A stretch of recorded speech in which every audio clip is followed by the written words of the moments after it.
The Book of Numbers, Chapter 1. The Lord spoke to Moses in the wilderness of Sinai in the tent of meeting, on the first day of the 2nd month, in the 2nd year after they had come out of the land of Egypt, saying, Take a census of all the congregation of the children of Israel, by their families, by their fathers' houses, according to the number of the names, every male one by one, from 20 years old and upward, all who are able to go out to war in Israel. You and Aaron shall number them by their divisions. With you there shall be a man of every tribe, every one the head of his father's house. These are the names of the men who shall stand with you. Of Reuben, Elizur the son of Shedeur. Of Simeon, Shelumiel the son of Jerushadai. Of Judah, Nashon the son of Amminadab. Of Issachar, Nethanel the son of Zuar. Of Zebulun, Eliab the son of Helon. Of the children of Joseph. Of Ephraim, Elishama the son of Ammihud. Of Manasseh, Gamaliel the son of Pedazur. Of Benjamin, Abidan the son of Gideoni. Of Dan, Ahiezer the son of Ammishaddai. Of Asher, Pagiel the son of Akron. Of Gad, Eliasaph the son of Duel. Of Naphtali, Ahira the son of Enan. These are those who were called of the congregation, the princes of the tribes of their fathers. They were the heads of the thousands of Israel. Moses and Aaron took these men who are mentioned by name. They assembled all the congregation together on the first day of the 2nd month, and they declared their ancestry by their families, by their fathers' houses, according to the number of the names, from 20 years old and upward, one by one. As the Lord commanded Moses, so he numbered them in the wilderness of Sinai. The children of Reuben, Israel's firstborn, their generations, by their families, by their fathers' houses, according to the number of the names, one by one, every male from 20 years old and upward, all who were able to go out to war. Those who were numbered of them, of the tribe of Reuben, were 46,500. Of the children of Simeon, their generations, by their families, by their fathers' houses, those who were numbered of it, according to the number of the names, one by one, every male from 20 years old and upward, all who were able to go out to war. Those who were numbered of them, of the tribe of Simeon, were 59,300. Of the children of Gad, their generations, by their families, by their fathers' houses, according to the number of the names, from 20 years old and upward, all who were able to go out to war. Those who were numbered of them, of the tribe of Gad, were 45,650. Of the children of Judah, their generations, by their families, by their fathers' houses, according to the number of the names, from 20 years old and upward, all who were able to go out to war. Those who were numbered of them, of the tribe of Judah, were 64,600. Of the children of Issachar, their generations, by their families, by their fathers' houses, according to the number of the names, from 20 years old and upward, all who were able to go out to war. Those who were numbered of them, of the tribe of Issachar, were 54,400.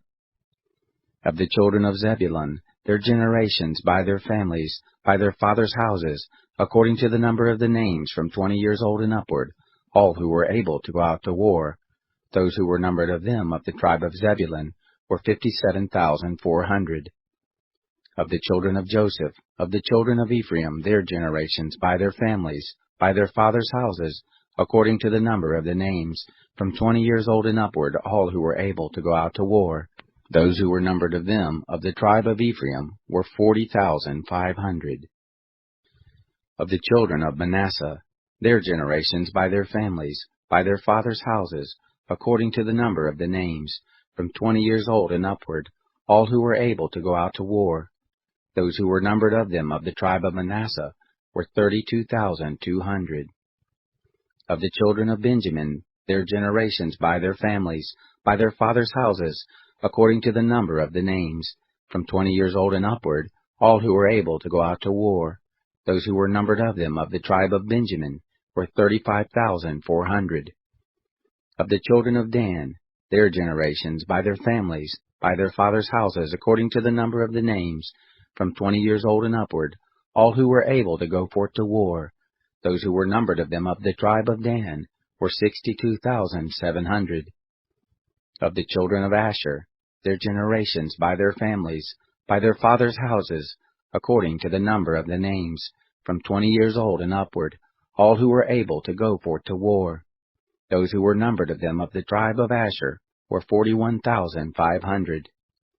Of the children of Naphtali, their generations, by their families, by their fathers' houses, according to the number of the names, from 20 years old and upward, all who were able to go forth to war, those who were numbered of them of the tribe of Naphtali, were 53,400.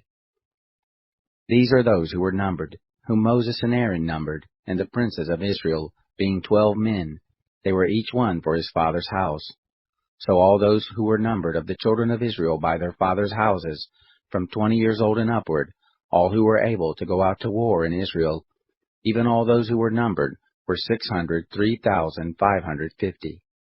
But the Levites after the tribe of their fathers were not numbered among them. For the Lord spoke to Moses, saying, Only the tribe of Levi you shall not number, neither shall you take a census of them among the children of Israel, but appoint the Levites over the tabernacle of the testimony, and over all its furnishings, and over all that belongs to it. They shall carry the tabernacle and all its furnishings, and they shall take care of it, and shall encamp around it. When the tabernacle is to move, the Levites shall take it down, and when the tabernacle is to be set up, the Levites shall set it up. The stranger who comes near shall be put to death. The children of Israel shall pitch their tents, every man by his own camp, and every man by his own standard, according to their divisions. But the Levites shall encamp around the tabernacle of the testimony, that there may be no wrath on the congregation of the children of Israel, and the Levites shall be responsible for the tabernacle of the testimony. Thus the children of Israel did, according to all that the Lord commanded Moses, so they did. Chapter 2. The Lord spoke to Moses and to Aaron, saying, The children of Israel shall encamp, every man by his own standard, with the banners of their fathers' houses, at a distance from the tent of meeting shall they encamp around it.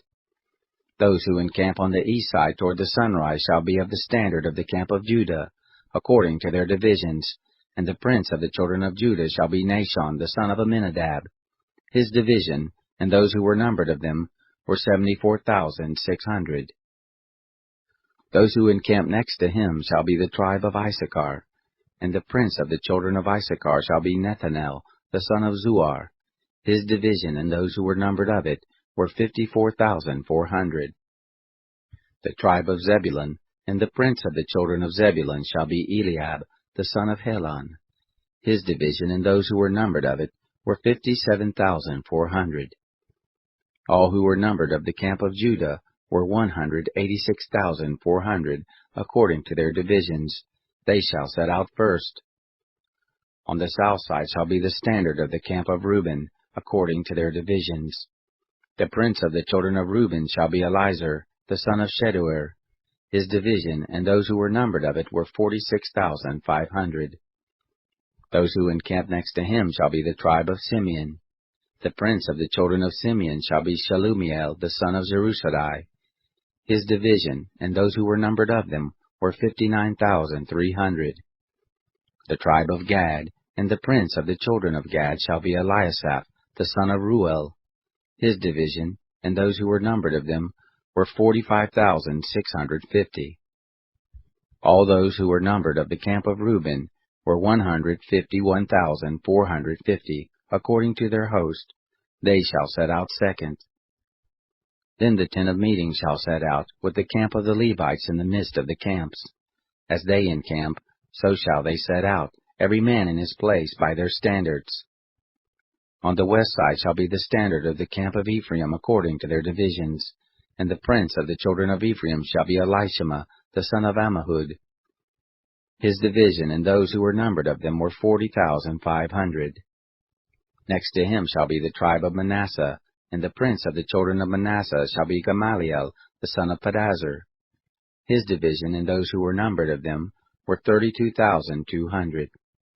The tribe of Benjamin, and the prince of the children of Benjamin shall be Abidan, the son of Gideoni. His host and those who were numbered of them were 35,400. All who were numbered of the camp of Ephraim were 108,100, according to their divisions. They shall set out third. On the north side shall be the standard of the camp of Dan, according to their divisions. And the prince of the children of Dan shall be Ahiezer, the son of Ammishaddai. His division, and those who were numbered of them, were 62,700. Those who encamp next to him shall be of the tribe of Asher, and the prince of the children of Asher shall be Pagiel, the son of Achran. His division, and those who were numbered of them, were 41,500. The tribe of Naphtali, and the prince of the children of Naphtali, shall be Ahira, the son of Enan. His division, and those who were numbered of them, were 53,400. All who were numbered of the camp of Dan were 157,600. They shall set out last by their standards. These are those who were numbered of the children of Israel by their fathers' houses. All who were numbered of the camps according to their host were 603,550. But the Levites were not numbered among the children of Israel, as the Lord commanded Moses. Thus the children of Israel did, according to all the Lord commanded Moses, so they encamped by their standards, and so they set out, every one by their families, according to their fathers' houses.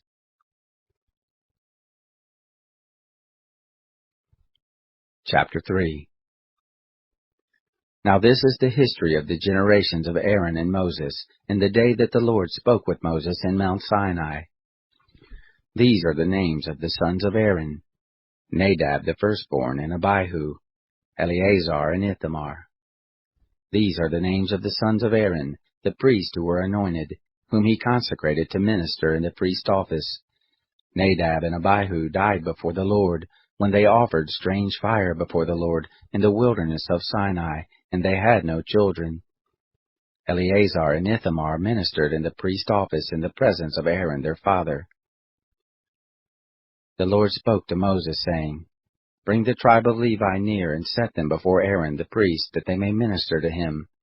They shall keep his charge, and the charge of the whole congregation before the tent of meeting, to do the service of the tabernacle. They shall keep all the furnishings of the tent of meeting, and the obligations of the children of Israel, to do the service of the tabernacle. You shall give the Levites to Aaron and to his sons. They are wholly given to him on behalf of the children of Israel. You shall appoint Aaron and his sons, and they shall keep their priesthood. The stranger who comes near shall be put to death. The Lord spoke to Moses, saying, Behold, I have taken the Levites from among the children of Israel, instead of all the firstborn who opened the womb among the children of Israel, and the Levites shall be mine, for all the firstborn are mine. On the day that I struck down all the firstborn in the land of Egypt, I made holy to me all the firstborn in Israel, both man and animal. They shall be mine. I am the Lord. The Lord spoke to Moses in the wilderness of Sinai, saying, Number the children of Levi by their fathers' houses, by their families, every male from a month old and upward shall you number. Moses numbered them according to the word of the Lord as he was commanded. These were the sons of Levi by their names: Gershon and Kohath and Merari. These are the names of the sons of Gershon by their families: Libni and Shimei. The sons of Kohath by their families: Amram and Ishar, Hebron and Uzziel. The sons of Merari by their families: Mahli and Mushi. These are the families of the Levites according to their fathers' houses. Of Gershon was the family of the Libnites, and the family of the Shimeites. These are the families of the Gershonites. Those who were numbered of them according to the number of all the males, from a month old and upward, even those who were numbered of them were 7,500. The families of the Gershonites shall encamp behind the tabernacle westward. The prince of the father's house of the Gershonites shall be Eliasaph the son of Lael. The charge of the sons of Gershon in the tent of meeting shall be the tabernacle, and the tent, its covering, and the screen for the door of the tent of meeting, and the hangings of the court, and the screen for the door of the court, which is by the tabernacle, and around the altar, and its cords for all of its service. Of Kohath was the family of the Amrites, and the family of the Isharites, and the family of the Hebronites, and the family of the Uzzielites. These are the families of the Kohathites. According to the number of all the males, from a month old and upward, there were 8,600, keeping the charge of the sanctuary. The families of the sons of Kohath shall encamp on the south side of the tabernacle. The prince of the fathers' houses of the families of the Kohathites shall be Elisaphan, the son of Uzziel. Their charge shall be the ark, the table, the lampstand, the altars, the vessels of the sanctuary with which they minister, and the screen and all its service. Eleazar the son of Aaron the priest shall be the prince of the princes of the Levites, with the oversight of those who keep the charge of the sanctuary. Of Merari was the family of the Mahlites, and the family of the Mushites. These are the families of Merari. Those who were numbered of them, according to the number of all the males, from a month old and upward, were 6,200. The prince of the fathers' houses of the families of Merari was Zuriel, the son of Abihail. They shall encamp on the north side of the tabernacle. The appointed charge of the sons of Merari shall be the tabernacle's boards, its bars, its pillars, its sockets, all its instruments, all its service, the pillars of the court around it, their sockets, their pins, and their cords.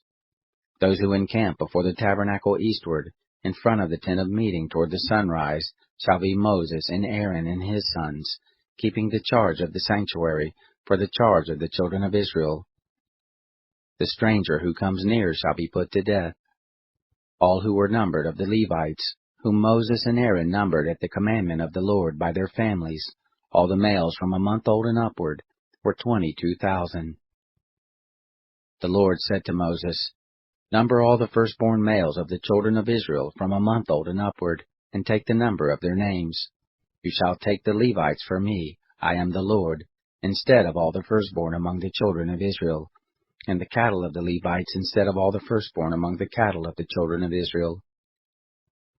Moses numbered, as the Lord commanded him, all the firstborn among the children of Israel, all the firstborn males according to the number of names, from a month old and upward, of those who were numbered of them, were 22,273.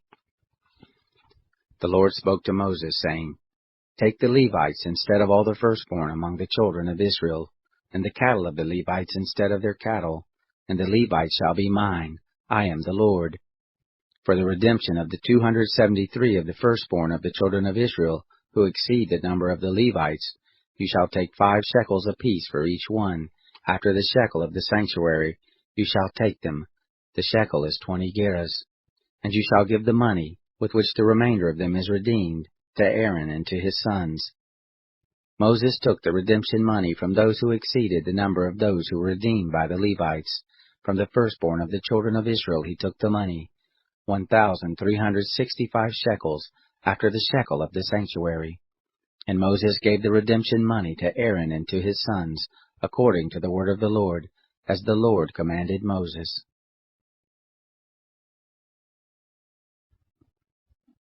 Chapter 4.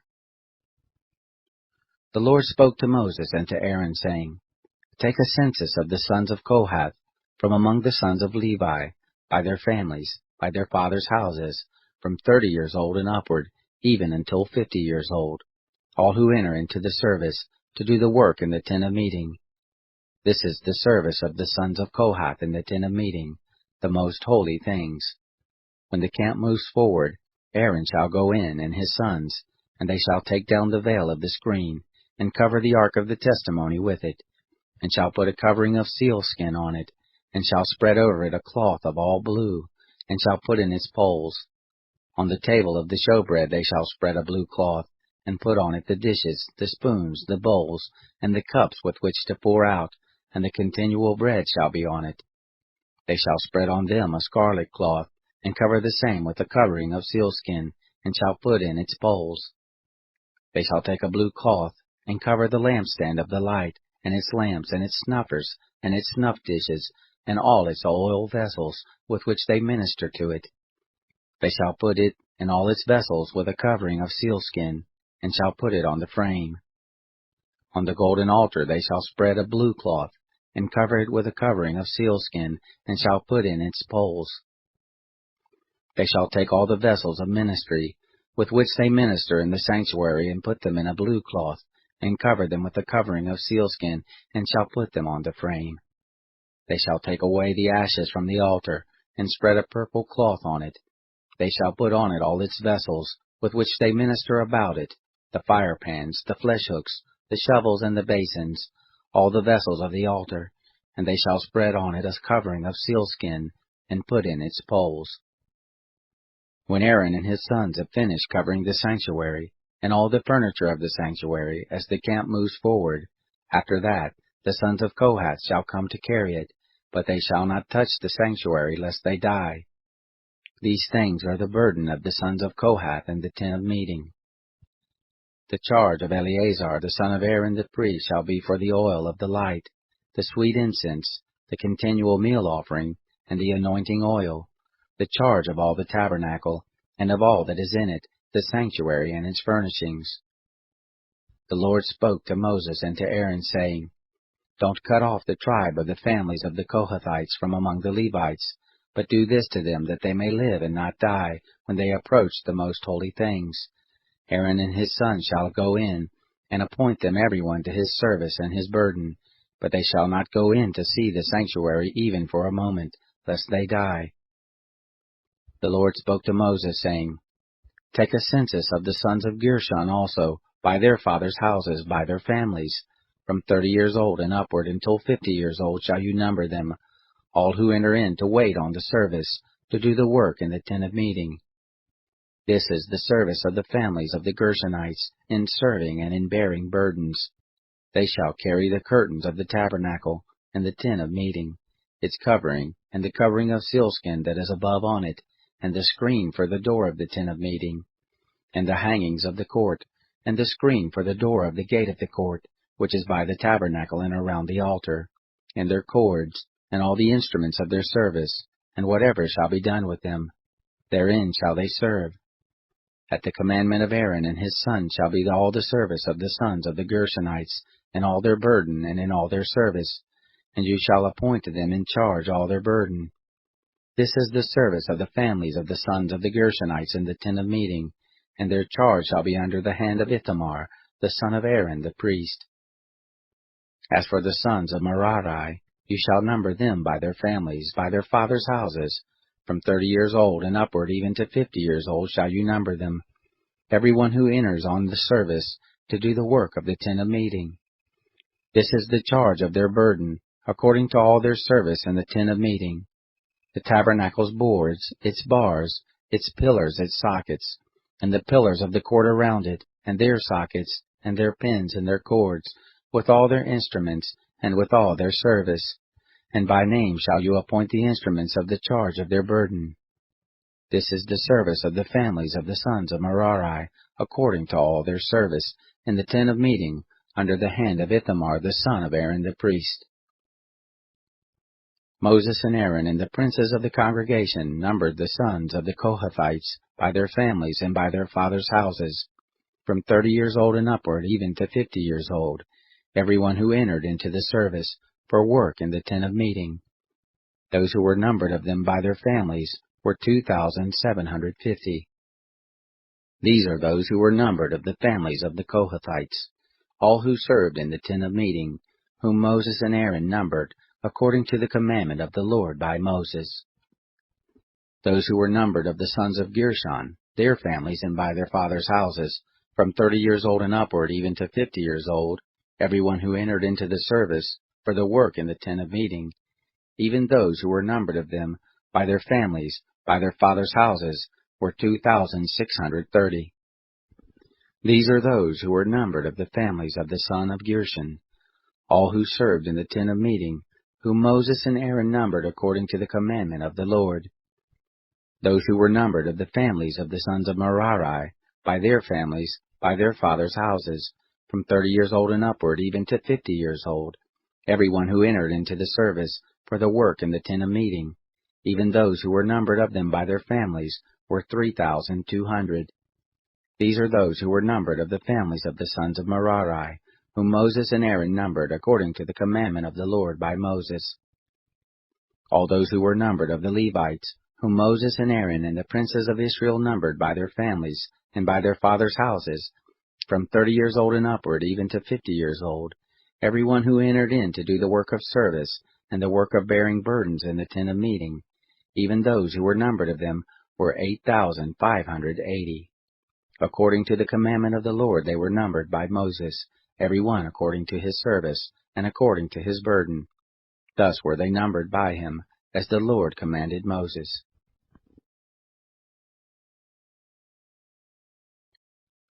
Chapter 5.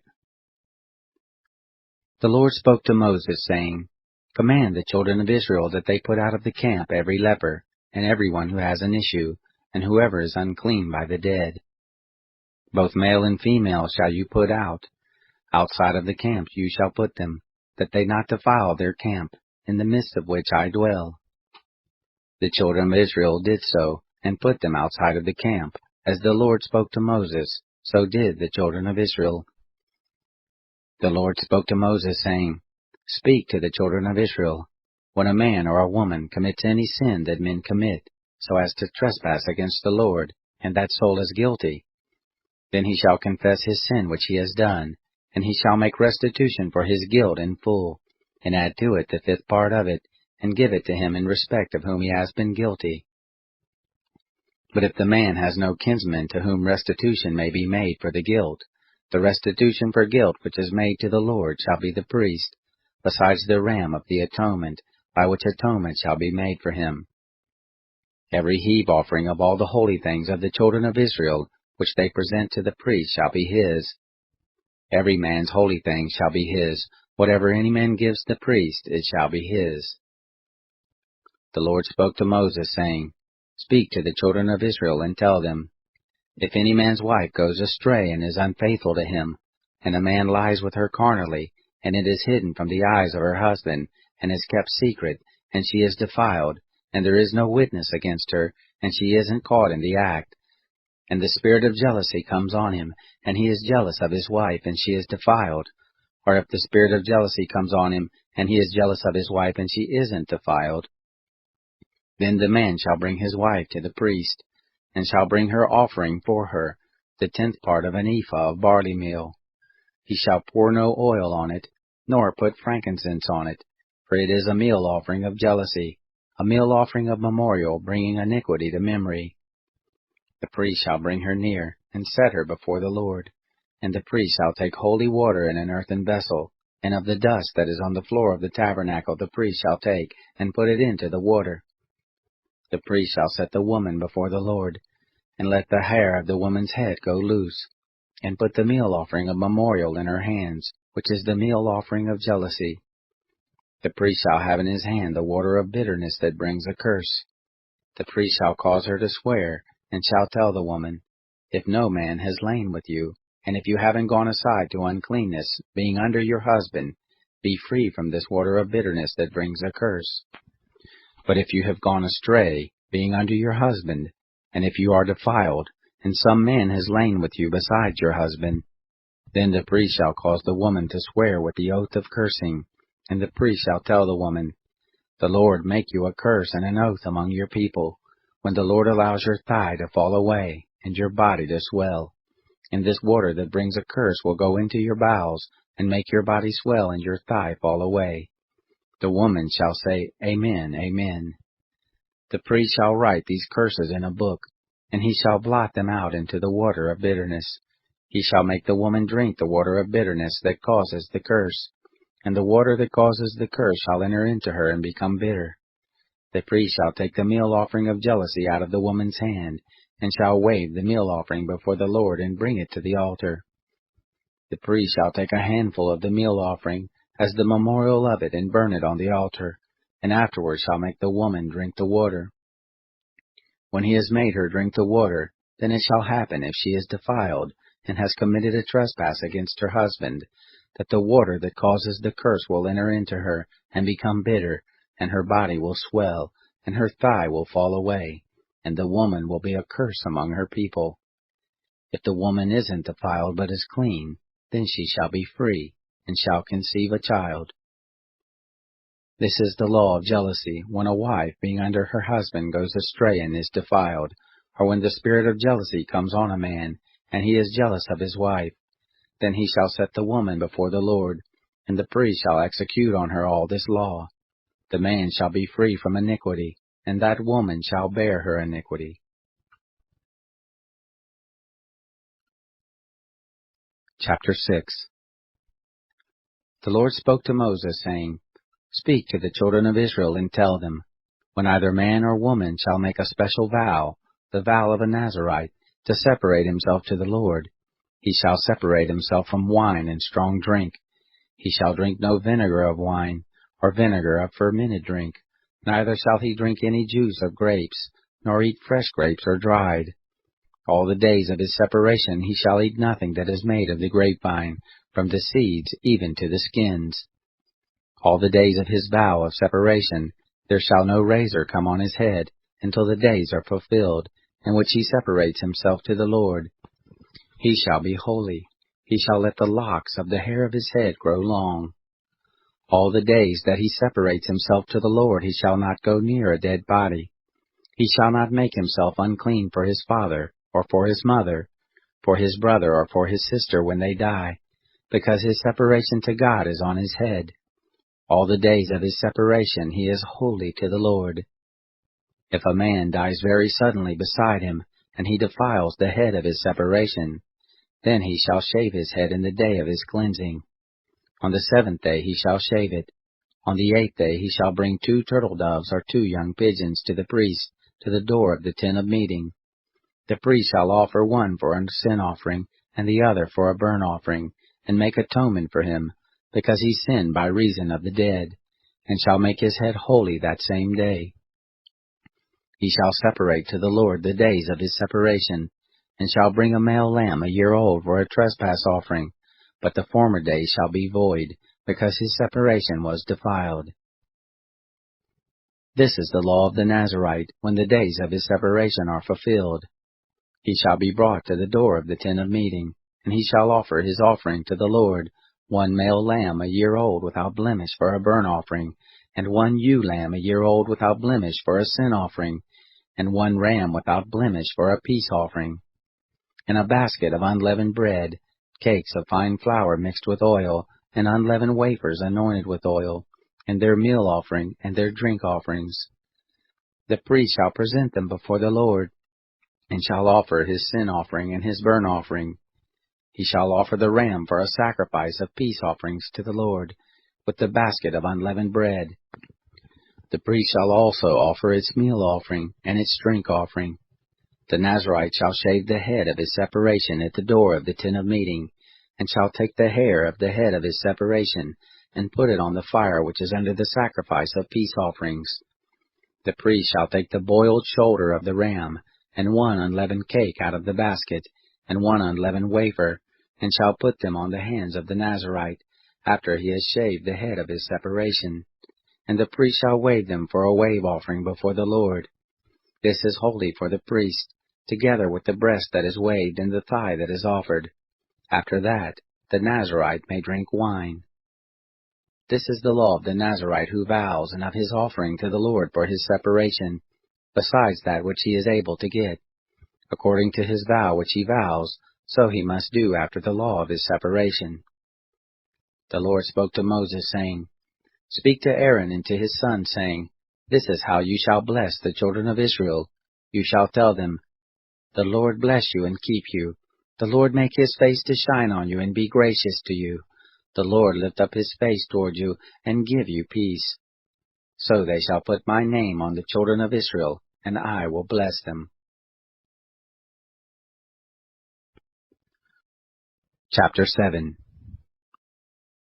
It happened on the day that Moses had finished setting up the tabernacle and had anointed it, and sanctified it, with all its furniture, and the altar with all its vessels, and had anointed and sanctified them, that the princes of Israel, the heads of their father's house, offered. These were the princes of the tribes. These are they who were over those who were numbered, And they brought their offerings before the Lord, 6 covered wagons, and 12 oxen, a wagon for every 2 of the princes, and for each one an ox, and they presented them before the tabernacle. The Lord spoke to Moses, saying, Accept these from them, that they may be used in doing the service of the tent of meeting, and you shall give them to the Levites, to every man according to his service. Moses took the wagons and the oxen, and gave them to the Levites. He gave 2 wagons and 4 oxen to the sons of Gershon, according to their service. And he gave 4 wagons and 8 oxen to the sons of Merari, according to their service, under the direction of Ithamar the son of Aaron the priest. But to the sons of Kohath he gave none, because the service of the sanctuary belonged to them. They carried it on their shoulders. The princes gave offerings for the dedication of the altar, in the day that it was anointed. Even the princes gave their offerings before the altar. The Lord said to Moses, They shall offer their offering, each prince on his day, for the dedication of the altar. He who offered his offering for the first day was Nahshon the son of Amminadab, of the tribe of Judah, and his offering was 1 silver platter, the weight of which was 130 shekels, 1 silver bowl of 70 shekels after the shekel of the sanctuary, both of them full of fine flour mixed with oil for a meal offering, 1 golden ladle of 10 shekels, full of incense, 1 young bull, 1 ram, 1 male lamb a year old for a burnt offering, 1 male goat for a sin offering, and for the sacrifice of peace offerings, 2 oxen, 5 rams, 5 male goats, and 5 male lambs a year old. This was the offering of Nahshon the son of Amminadab. On the second day Nethanel the son of Zuar, the prince of Issachar, gave his offering. He offered for his offering 1 silver platter, the weight of which was 130 shekels, 1 silver bowl of 70 shekels after the shekel of the sanctuary, both of them full of fine flour mixed with oil for a meal offering, 1 golden ladle of 10 shekels full of incense, 1 young bull, 1 ram, 1 male lamb a year old for a burnt offering, 1 male goat for a sin offering, and for the sacrifice of peace offerings, 2 oxen, 5 rams, 5 male goats, 5 male lambs a year old. This was the offering of Nethanel the son of Zuar. On the third day, Eliab the son of Helon, prince of the children of Zebulun, gave his offering, 1 silver platter, the weight of which was 130 shekels, 1 silver bowl of 70 shekels after the shekel of the sanctuary, both of them full of fine flour mixed with oil for a meal offering, 1 golden ladle of 10 shekels full of incense, 1 young bull, 1 ram, 1 male lamb a year old for a burnt offering, 1 male goat for a sin offering, and for the sacrifice of peace offerings, 2 oxen, 5 rams, 5 male goats, and 5 male lambs a year old. This was the offering of Eliab the son of Helon. On the fourth day, Elizur the son of Sheduer, prince of the children of Reuben, gave his offering, 1 silver platter, the weight of which was 130 shekels, 1 silver bowl of 70 shekels after the shekel of the sanctuary, both of them full of fine flour mixed with oil for a meal offering, 1 golden ladle of 10 shekels full of incense, 1 young bull, 1 ram, 1 male lamb a year old for a burnt offering, 1 male goat for a sin offering, and for the sacrifice of peace offerings, 2 oxen, 5 rams, 5 male goats, and 5 male lambs a year old. This was the offering of Elizur the son of Sheduer. On the fifth day, Shelumiel the son of Jerushadai, prince of the children of Simeon, gave his offering, 1 silver platter, the weight of which was 130 shekels, 1 silver bowl of 70 shekels after the shekel of the sanctuary, both of them full of fine flour mixed with oil for a meal offering, 1 golden ladle of 10 shekels full of incense, 1 young bull, 1 ram, 1 male lamb a year old for a burnt offering, 1 male goat for a sin offering, and for the sacrifice of peace offerings, 2 oxen, 5 rams, 5 male goats, and 5 male lambs a year old. This was the offering of Shelumiel the son of Jerushadai. On the sixth day, Eliasaph the son of Duel, prince of the children of Gad, gave his offering, 1 silver platter, the weight of which was 130 shekels, 1 silver bowl of 70 shekels after the shekel of the sanctuary, both of them full of fine flour mixed with oil for a meal offering, 1 golden ladle of 10 shekels full of incense, 1 young bull, 1 ram, 1 male lamb a year old for a burnt offering, 1 male goat for a sin offering, and for the sacrifice of peace offerings, 2 oxen, 5 rams, 5 male goats, and 5 male lambs a year old. This was the offering of Eliasaph the son of Deuel. On the 7th day, Elishama the son of Ammihud, prince of the children of Ephraim, gave his offering, 1 silver platter, the weight of which was 130 shekels, 1 silver bowl of 70 shekels, after the shekel of the sanctuary, both of them full of fine flour mixed with oil for a meal offering, 1 golden ladle of 10 shekels, full of incense, 1 young bull, 1 ram, 1 male lamb a year old for a burnt offering, 1 male goat for a sin offering, and for the sacrifice of peace offerings, 2 oxen, 5 rams, 5 male goats, and 5 male lambs a year old. This was the offering of Elishama the son of Ammihud. On the 8th day, Gamaliel the son of Pedazur, prince of the children of Manasseh, gave his offering, 1 silver platter, the weight of which was 130 shekels, 1 silver bowl of 70 shekels, after the shekel of the sanctuary, both of them full of fine flour mixed with oil for a meal offering, 1 golden ladle of 10 shekels, full of incense, 1 young bull, 1 ram, 1 male lamb a year old for a burnt offering, 1 male goat for a sin offering, and for the sacrifice of peace offerings, 2 oxen, 5 rams, 5 male goats, and 5 male lambs a year old. This was the offering of Gamaliel the son of Pedazur. On the 9th day, Abidan the son of Gideoni, prince of the children of Benjamin, gave his offering, 1 silver platter, the weight of which was 130 shekels, 1 silver bowl of 70 shekels, after the shekel of the sanctuary, both of them full of fine flour mixed with oil for a meal offering, 1 golden ladle of 10 shekels full of incense, 1 young bull, 1 ram, 1 male lamb a year old for a burnt offering, 1 male goat for a sin offering, and for the sacrifice of peace offerings, 2 oxen, 5 rams, 5 male goats, and 5 male lambs a year old. This was the offering of Abidan the son of Gideoni. On the 10th day, Ahiezer the son of Ammishaddai, prince of the children of Dan, gave his offering, 1 silver platter, the weight of which was 130 shekels, 1 silver bowl of 70 shekels, after the shekel of the sanctuary, both of them full of fine flour mixed with oil for a meal offering, 1 golden ladle of 10 shekels, full of incense, 1 young bull, 1 ram, 1 male lamb a year old for a burnt offering, 1 male goat for a sin offering, and for the sacrifice of peace offerings, 2 oxen, 5 rams, 5 male goats, and 5 male lambs a year old. This was the offering of Ahiezer the son of Ammishaddai.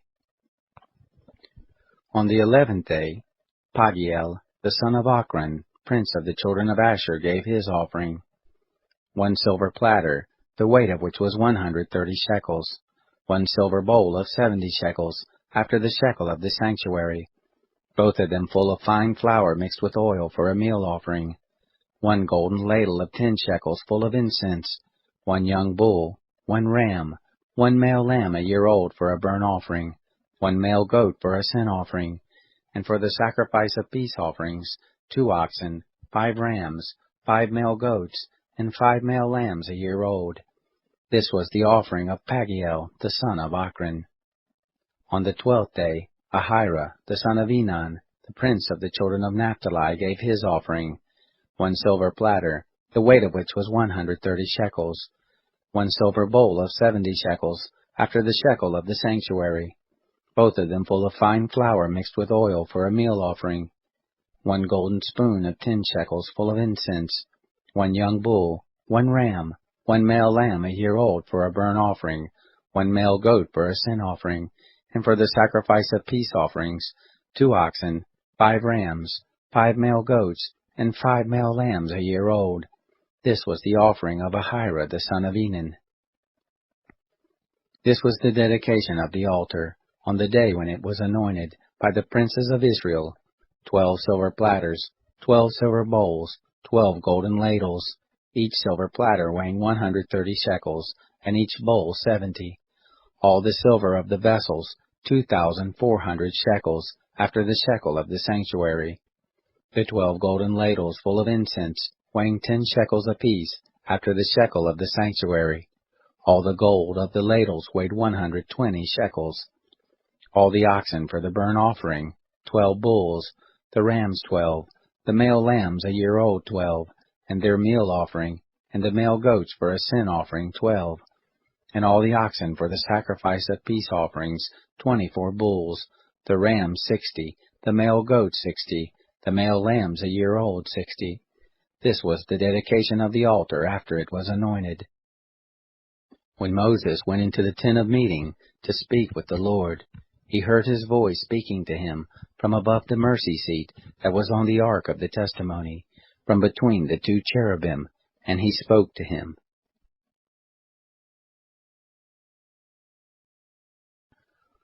Chapter 8.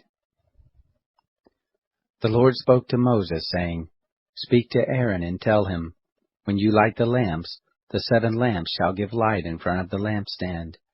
Aaron did so. He lit its lamps to light the area in front of the lampstand, as the Lord commanded Moses. This was the workmanship of the lampstand, beaten work of gold. From its base to its flowers it was beaten work, according to the pattern which the Lord had showed Moses, so he made the lampstand. The Lord spoke to Moses, saying, Take the Levites from among the children of Israel and cleanse them. Thus shall you do to them to cleanse them. Sprinkle the water of cleansing on them. Let them shave their whole bodies with a razor, and let them wash their clothes and cleanse themselves. Then let them take a young bull, and its meal offering, fine flour mixed with oil, and another young bull you shall take for a sin offering.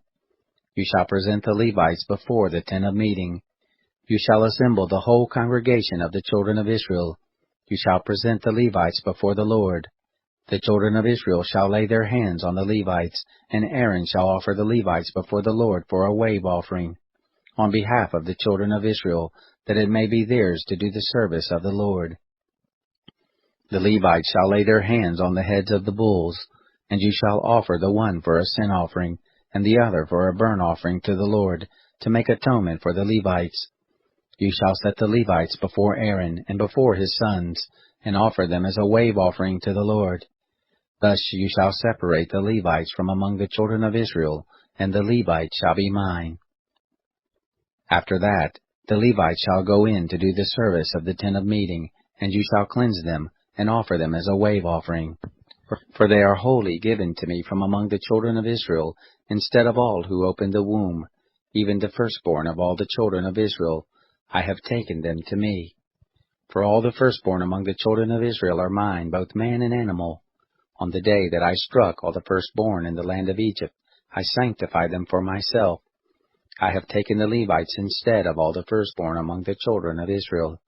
I have given the Levites as a gift to Aaron, and to his sons from among the children of Israel, to do the service of the children of Israel in the tent of meeting, and to make atonement for the children of Israel, that there be no plague among the children of Israel, when the children of Israel come near to the sanctuary. Thus did Moses, and Aaron, and all the congregation of the children of Israel do to the Levites, according to all that the Lord commanded Moses concerning the Levites, so the children of Israel did to them.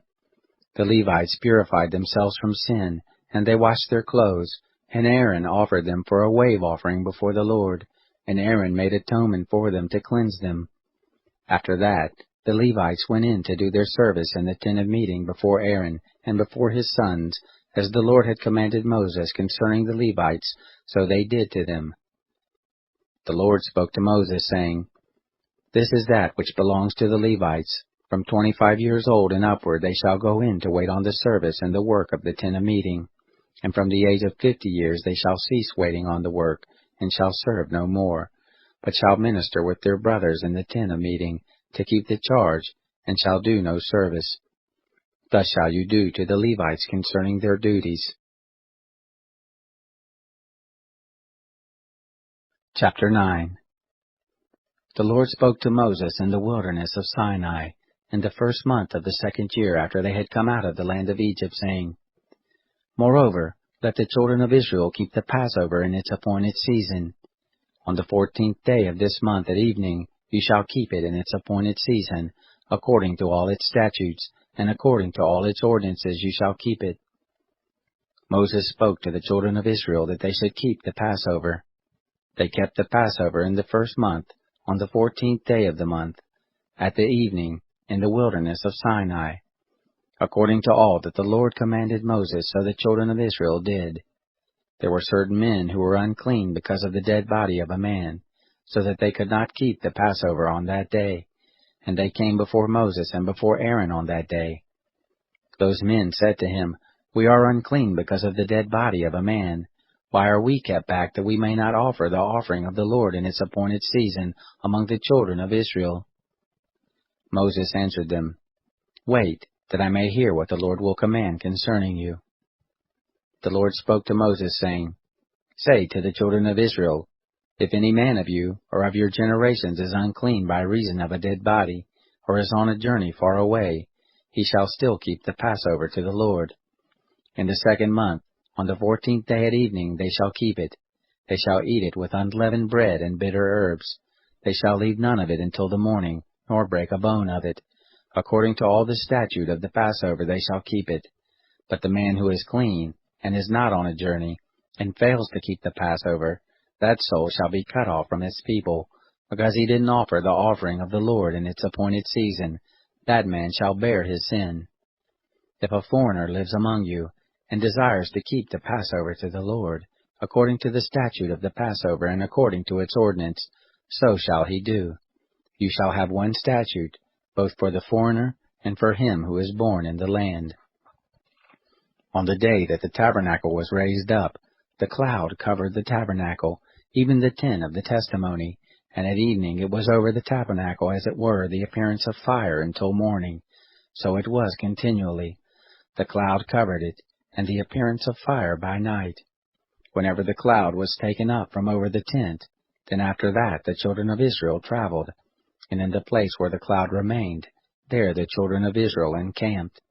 At the commandment of the Lord the children of Israel traveled, and at the commandment of the Lord they encamped. As long as the cloud remained on the tabernacle they remained encamped. When the cloud stayed on the tabernacle many days, then the children of Israel kept the charge of the Lord, and didn't travel. Sometimes the cloud was a few days on the tabernacle. Then according to the commandment of the Lord they remained encamped, and according to the commandment of the Lord they traveled. Sometimes the cloud was from evening until morning, and when the cloud was taken up in the morning they traveled, or by day and by night, when the cloud was taken up they traveled.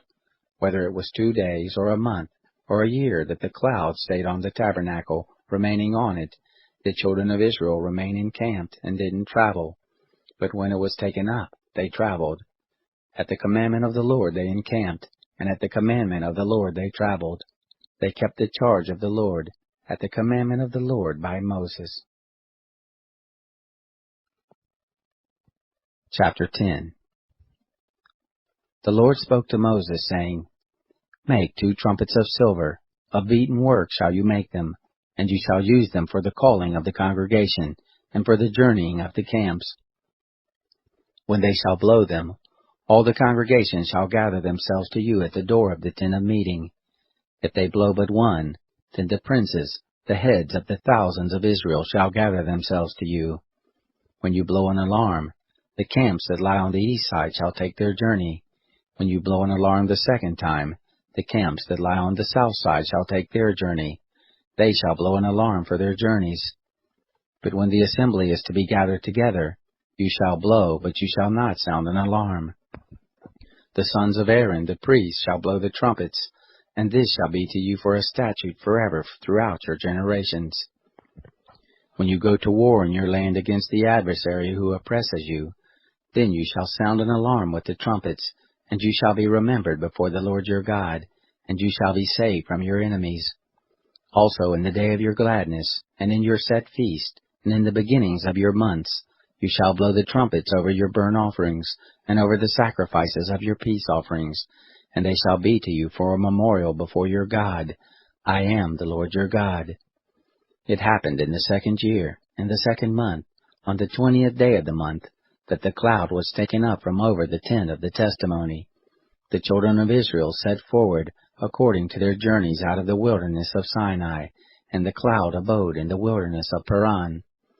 They first took their journey according to the commandment of the Lord by Moses. In the first place, the standard of the camp of the children of Judah set forward according to their host, and over his host was Nahshon the son of Amminadab. Over the host of the tribe of the children of Issachar was Nethanel the son of Zuar. Over the host of the tribe of the children of Zebulun was Eliab the son of Helon. The tent was taken down, and the sons of Gershon and the sons of Merari, who bore the tent, set forward. The standard of the camp of Reuben set forward according to their host, and over his host was Elizur the son of Sheduer. Over the host of the tribe of the children of Simeon was Shelumiel the son of Jerushaddai. Over the host of the tribe of the children of Gad was Eliasaph the son of Duel. The Kohathites set forward, bearing the sanctuary, and the others did set up the tent against their coming. The standard of the camp of the children of Ephraim set forward according to their host, and over his host was Elishama the son of Ammihud. Over the host of the tribe of the children of Manasseh was Gamaliel the son of Pedazur. Over the host of the tribe of the children of Benjamin was Abidan the son of Gideoni. The standard of the camp of the children of Dan, which was the rearward of all the camps, set forward according to their host, and over his host was Ahiezer the son of Ammishaddai. Over the host of the tribe of the children of Asher was Pagiel the son of Ochran. Over the host of the tribe of the children of Naphtali was Ahira the son of Enan. Thus were the travels of the children of Israel according to their host, and they set forward. Moses said to Hobab the son of Ruel the Midianite, Moses' father-in-law, "We are journeying to the place of which the Lord said, I will give it to you. Come with us, and we will do you good, for the Lord has spoken good concerning Israel." He said to him, "I will not go, but I will depart to my own land and to my relatives."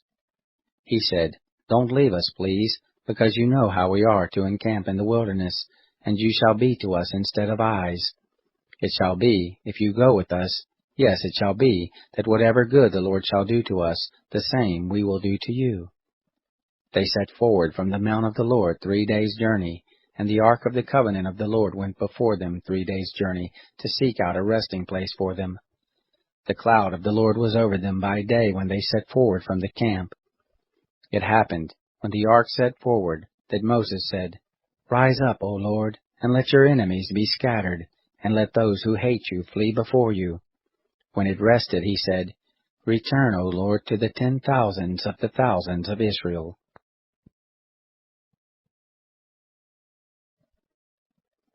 Chapter 11. The people were as murmurers, speaking evil in the ears of the Lord. And when the Lord heard it, his anger was kindled, and the fire of the Lord burned among them, and devoured in the uttermost part of the camp. The people cried to Moses, and Moses prayed to the Lord, and the fire abated. The name of that place was called Taberah, because the fire of the Lord burned among them. The mixed multitude that was among them lusted exceedingly, and the children of Israel also wept again, and said, "Who shall give us flesh to eat? We remember the fish which we ate in Egypt for nothing, the cucumbers and the melons, and the leeks and the onions and the garlic. But now our soul is dried away. There is nothing at all save this manna to look on." The manna was like coriander seed, and the appearance of it as the appearance of bdellium. The people went about and gathered it, and ground it in mills, or beat it in mortars, and boiled it in pots, and made cakes of it, and the taste of it was as the taste of fresh oil.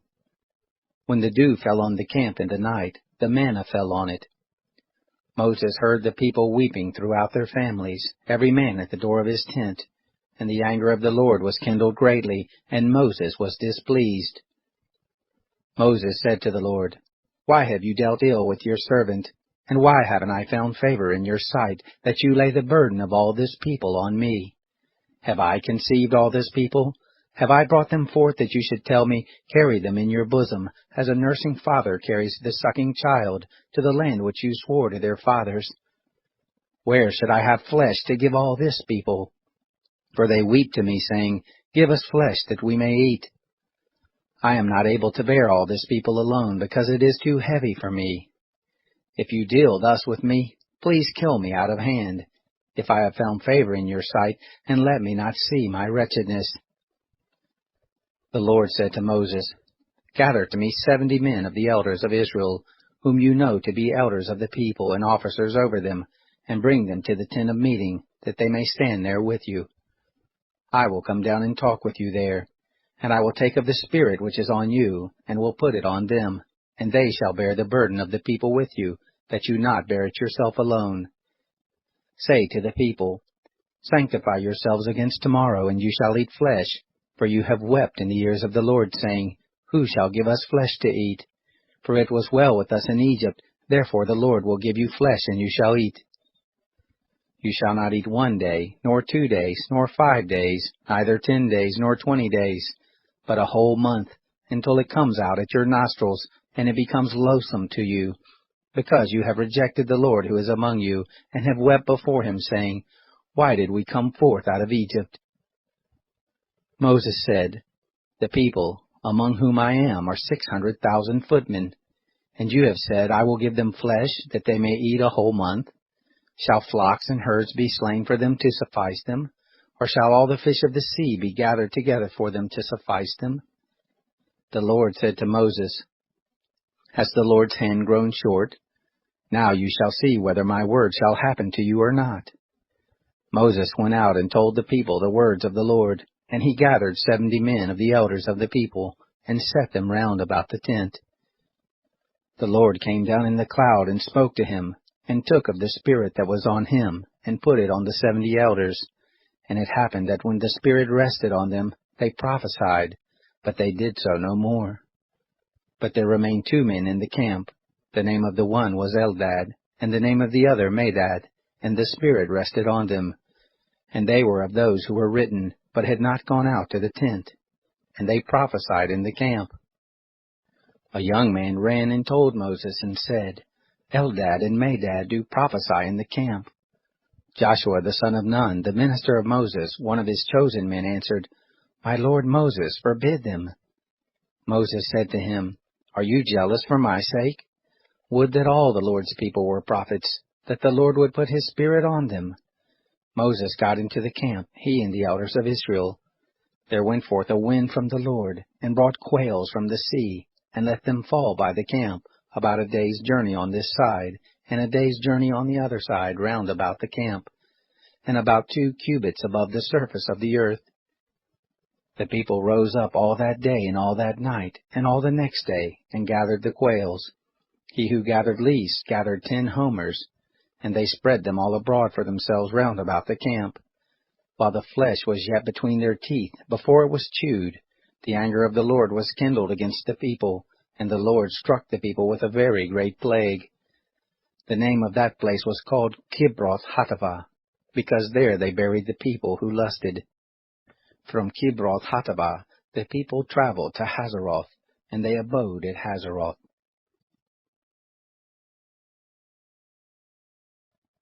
Chapter 12. Miriam and Aaron spoke against Moses, because of the Cushite woman whom he had married, for he had married a Cushite woman. They said, Has the Lord indeed spoken only with Moses? Hasn't he spoken also with us? The Lord heard it. Now the man Moses was very humble, above all the men who were on the surface of the earth. The Lord spoke suddenly to Moses, and to Aaron, and to Miriam, Come out, you 3, to the tent of meeting. They 3 came out.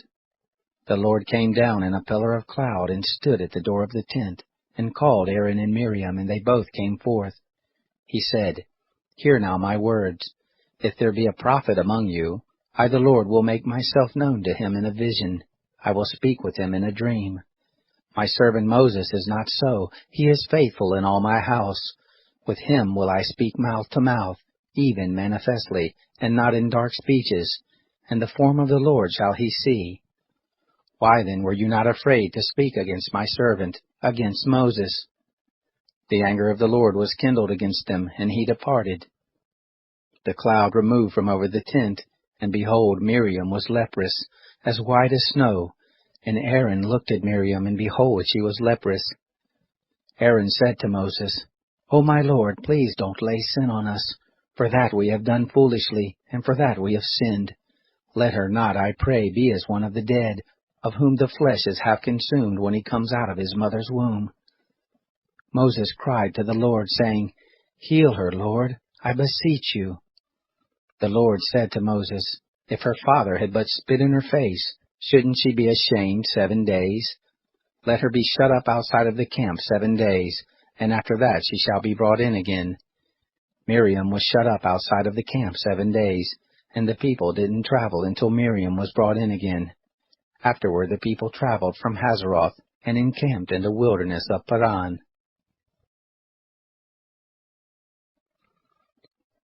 Chapter 13. The Lord spoke to Moses, saying, Send men that they may spy out the land of Canaan, which I give to the children of Israel. Of every tribe of their fathers shall you send a man, every one a prince among them. Moses sent them from the wilderness of Paran, according to the commandment of the Lord, all of them men who were heads of the children of Israel. These were the names: of the tribe of Reuben, Shammua the son of Zachar; of the tribe of Simeon, Shaphat the son of Hori; of the tribe of Judah, Caleb the son of Jephunneh; of the tribe of Issachar, Igal the son of Joseph; of the tribe of Ephraim, Hoshea the son of Nun; of the tribe of Benjamin, Paltai the son of Raphu; of the tribe of Zebulun, Gadiel the son of Sodai; of the tribe of Joseph, namely of the tribe of Manasseh, Gadai the son of Susai; of the tribe of Dan, Amiel the son of Gemalli; of the tribe of Asher, Sethur the son of Michael; of the tribe of Naphtali, Nabai the son of Vopsi; of the tribe of Gad, Guel the son of Machai. These are the names of the men whom Moses sent to spy out the land. Moses called Hoshea the son of Nun, Joshua.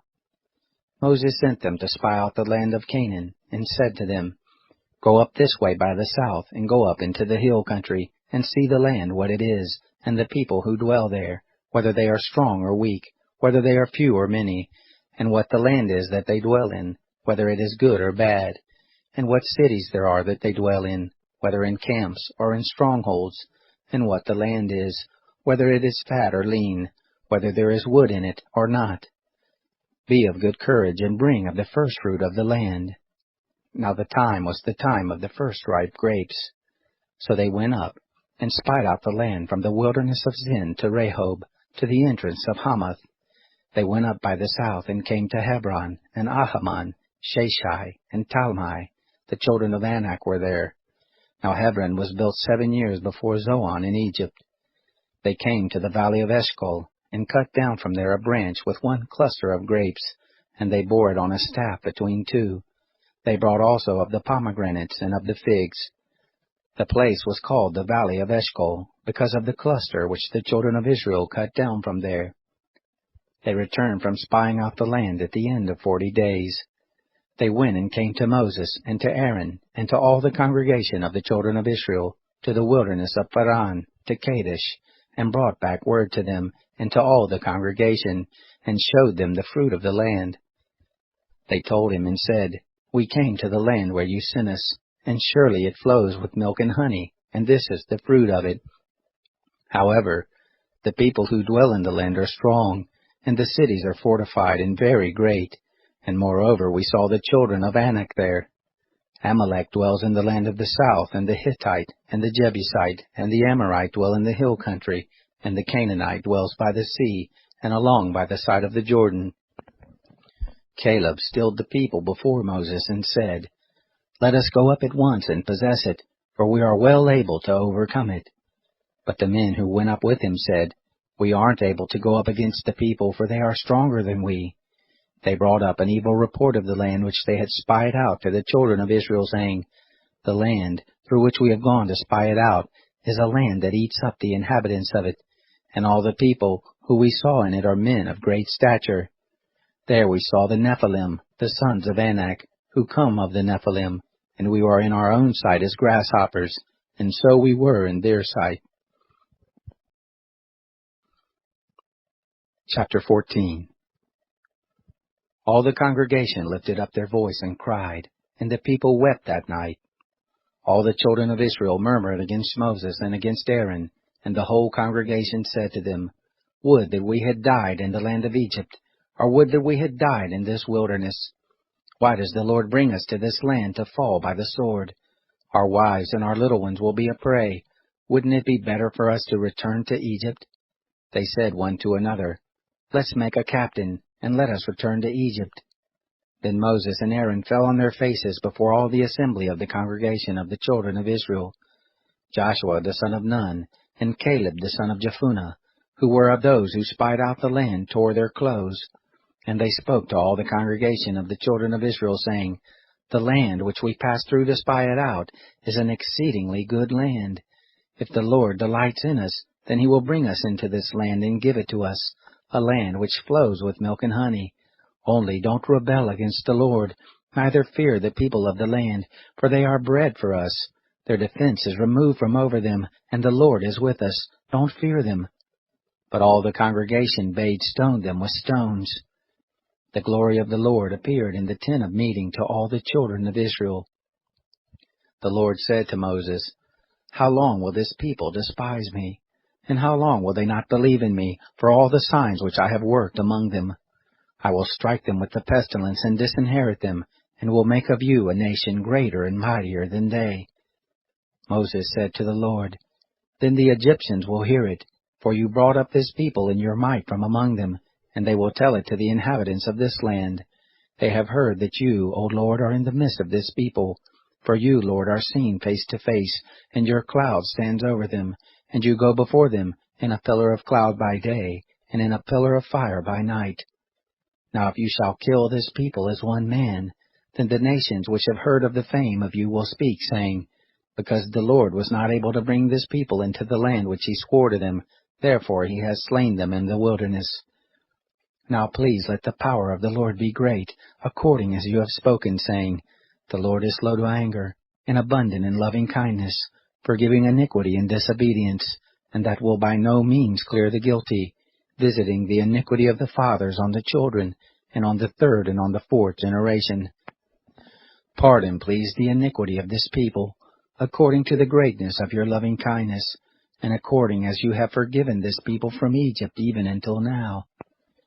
The Lord said, I have pardoned according to your word, but in very deed as I live, and as all the earth shall be filled with the glory of the Lord, because all those men who have seen my glory and my signs, which I worked in Egypt and in the wilderness, yet have tempted me these 10 times and have not listened to my voice, surely they shall not see the land which I swore to their fathers, neither shall any of those who despised me see it, but my servant Caleb, because he had another spirit with him, and has followed me fully, him will I bring into the land into which he went, and his seed shall possess it. Now the Amalekite and the Canaanite dwell in the valley. Tomorrow turn and get into the wilderness by the way of the Red Sea. The Lord spoke to Moses and to Aaron, saying, How long shall I bear with this evil congregation that murmur against me? I have heard the murmurings of the children of Israel which they murmur against me. Tell them, As I live, says the Lord, surely as you have spoken in my ears, so will I do to you. Your dead bodies shall fall in this wilderness, and all who were numbered of you, according to your whole number from 20 years old and upward, who have murmured against me, surely you shall not come into the land, concerning which I swore that I would make you dwell therein, save Caleb the son of Jephunneh, and Joshua the son of Nun. But your little ones, that you said should be a prey, them will I bring in, and they shall know the land which you have rejected. But as for you, your dead bodies shall fall in this wilderness. Your children shall be wanderers in the wilderness 40 years, and shall bear your prostitution, until your dead bodies be consumed in the wilderness. After the number of the days in which you spied out the land, even 40 days, for every day a year shall you bear your iniquities, even 40 years, and you shall know my alienation. I, the Lord, have spoken. Surely this will I do to all this evil congregation, who are gathered together against me. In this wilderness they shall be consumed, and there they shall die. The men whom Moses sent out to spy out the land, who returned, and made all the congregation to murmur against him, by bringing up an evil report against the land, even those men who did bring up an evil report of the land, died by the plague before the Lord.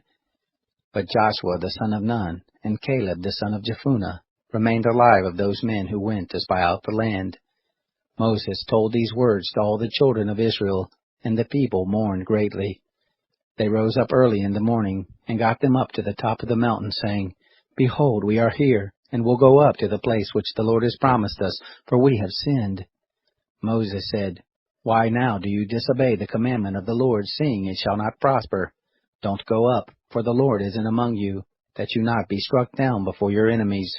For there the Amalekite and the Canaanite are before you, and you shall fall by the sword, because you are turned back from following the Lord. Therefore the Lord will not be with you. But they presumed to go up to the top of the mountain. Nevertheless, the ark of the covenant of the Lord and Moses didn't depart out of the camp. Then the Amalekite came down, and the Canaanite who lived in that mountain, and struck them, and beat them down even to Hormah.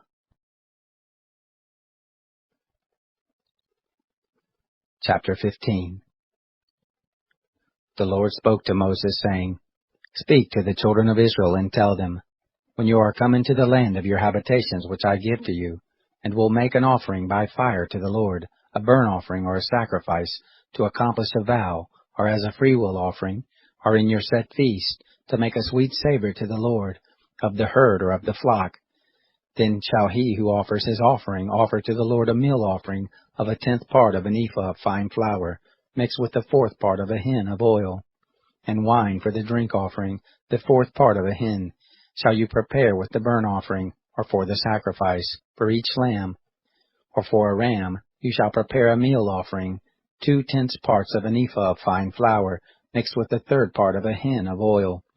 And for the drink offering you shall offer 1/3 part of a hin of wine, of a sweet savor to the Lord. When you prepare a bull for a burnt offering, or for a sacrifice, to accomplish a vow, or for peace offerings to the Lord, then shall he offer with the bull a meal offering of 3/10 parts of an ephah of fine flour, mixed with 1/2 a hin of oil.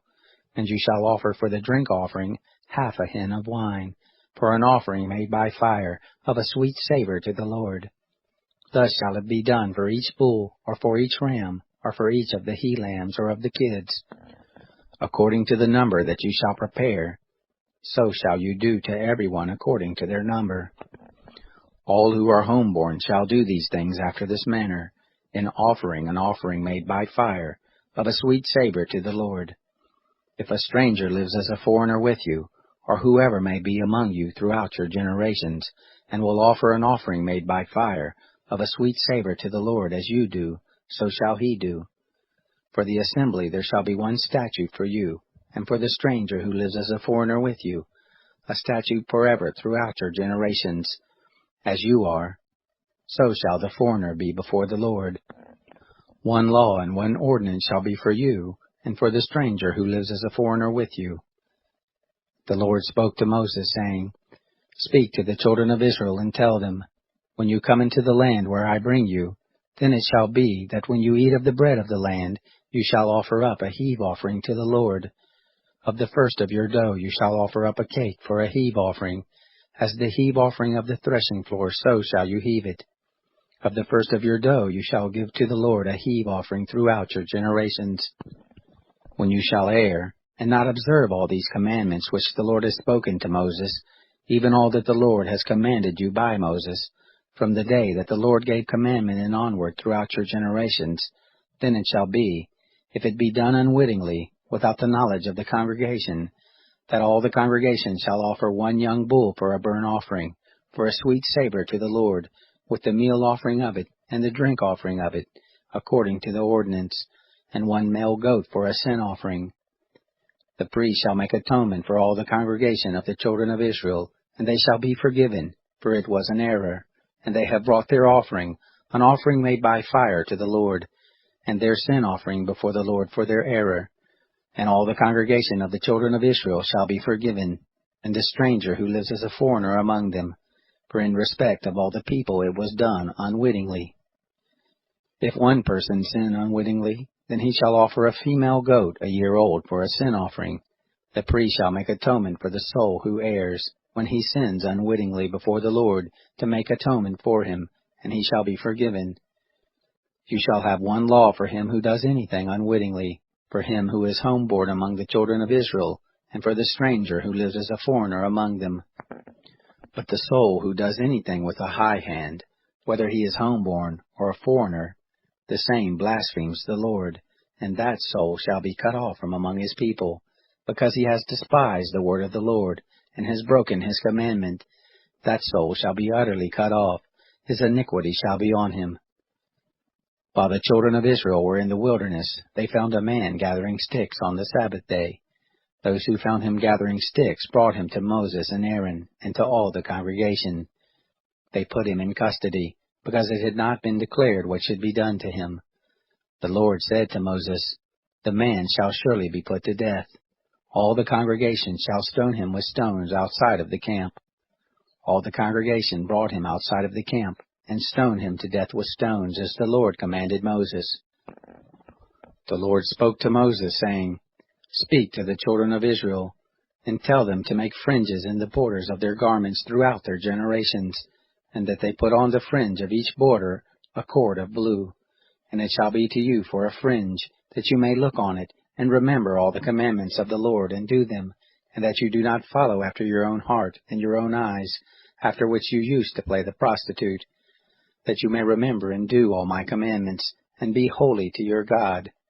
I am the Lord your God, who brought you out of the land of Egypt, to be your God. I am the Lord your God." Chapter 16. Now Korah, the son of Izhar, the son of Kohath, the son of Levi, with Dathan and Abiram, the sons of Eliab, and On, the son of Peleth, sons of Reuben, took men, and they rose up before Moses, with certain of the children of Israel, 250 princes of the congregation, called to the assembly, men of renown. And they assembled themselves together against Moses and against Aaron, and said to them, "You take too much on you, seeing all the congregation are holy, every one of them, and the Lord is among them. Why then lift yourselves up above the assembly of the Lord?" When Moses heard it, he fell on his face, and he spoke to Korah and to all his company, saying, "In the morning the Lord will show who are his, and who is holy, and will cause him to come near to him. Even him whom he shall choose he will cause to come near to him. This do, take censers, Korah, and all your company, and put fire in them, and put incense on them, before the Lord tomorrow. And it shall be that the man whom the Lord does choose, he shall be holy. You take too much on you, you sons of Levi." Moses said to Korah, "Hear now, you sons of Levi. It seems but a small thing to you, that the God of Israel has separated you from the congregation of Israel, to bring you near to himself, to do the service of the tent of the Lord, and to stand before the congregation to minister to them, and that he has brought you near, and all your brothers, the sons of Levi, with you, and you seek the priesthood also? Therefore you and all your company are gathered together against the Lord and Aaron. What is he that you should murmur against him?" Moses sent to call Dathan and Abiram, the sons of Eliab, and they said, "We won't come up. Is it a small thing that you have brought us up out of a land flowing with milk and honey, to kill us in the wilderness, and that you must also make yourself a prince over us? Moreover, you haven't brought us into a land flowing with milk and honey, nor given us inheritance of fields and vineyards. Will you put out the eyes of these men? We won't come up." Moses was very angry and said to the Lord, "Don't respect their offering. I have not taken one donkey from them, neither have I hurt one of them." Moses said to Korah, "You and all your company go before the Lord, you and they and Aaron tomorrow, and take every man his censer, and put incense on them, and bring them before the Lord, every man his censer, 250 censers, you also, and Aaron, each his censer." They took every man his censer, and put fire in them, and laid incense on them, and stood at the door of the tent of meeting with Moses and Aaron. Korah assembled all the congregation against them to the door of the tent of meeting, and the glory of the Lord appeared to all the congregation. The Lord spoke to Moses and to Aaron, saying, "Separate yourselves from among this congregation, that I may consume them in a moment." They fell on their faces and said, "O God, the God of the spirits of all flesh, Shall one man sin, and will you be angry with all the congregation? The Lord spoke to Moses, saying, Speak to the congregation and say, Get away from around the tent of Korah, Dathan, and Abiram. Moses rose up and went to Dathan and Abiram, and the elders of Israel followed him. He spoke to the congregation, saying, Depart, I pray you, from the tents of these wicked men, and touch nothing of theirs, lest you be consumed in all their sins. So they got them up from the tent of Korah, Dathan, and Abiram on every side. And Dathan and Abiram came out, and stood at the door of their tents, and their wives, and their sons, and their little ones. Moses said, Hereby you shall know that the Lord has sent me to do all these works, for I have not done them of my own mind. If these men die the common death of all men, or if they be visited after the visitation of all men, then the Lord hasn't sent me. But if the Lord makes a new thing, and the ground opens its mouth, and swallows them up, with all that pertains to them, and they go down alive into Sheol, then you shall understand that these men have despised the Lord. It happened, as he made an end of speaking all these words, that the ground split apart that was under them, and that the earth opened its mouth and swallowed them up, and their households, and all the men who pertained to Korah, and all their goods. So they, and all that belonged to them, went down alive into Sheol, and the earth closed on them, and they perished from among the assembly. All Israel that were round about them fled at the cry of them, for they said, Lest the earth swallow us up. Fire came forth from the Lord, and devoured the 250 men who offered the incense. The Lord spoke to Moses, saying, Speak to Eleazar the son of Aaron the priest, that he take up the censers out of the burning, and scatter the fire yonder, for they are holy, even the censers of these sinners against their own lives, and let them be made beaten plates for a covering of the altar, for they offered them before the Lord, therefore they are holy, and they shall be a sign to the children of Israel.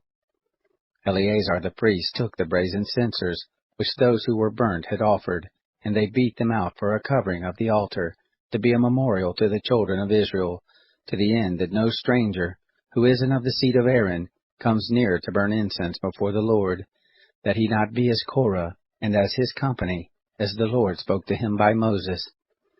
But on the next day, all the congregation of the children of Israel murmured against Moses and against Aaron, saying, You have killed the people of the Lord. It happened, when the congregation was assembled against Moses and against Aaron, that they looked toward the tent of meeting, and behold, the cloud covered it, and the glory of the Lord appeared. Moses and Aaron came to the front of the tent of meeting. The Lord spoke to Moses, saying, Get away from among this congregation, that I may consume them in a moment. They fell on their faces. Moses said to Aaron, Take your censer, and put fire on it from off the altar, and lay incense on it, and carry it quickly to the congregation, and make atonement for them, for there is wrath gone out from the Lord, the plague is begun. Aaron took as Moses spoke, and ran into the midst of the assembly, and behold, the plague had begun among the people. And he put on the incense, and made atonement for the people. He stood between the dead and the living, and the plague was stopped. Now those who died by the plague were 14,700, besides those who died about the matter of Korah. Aaron returned to Moses to the door of the tent of meeting, and the plague was stopped.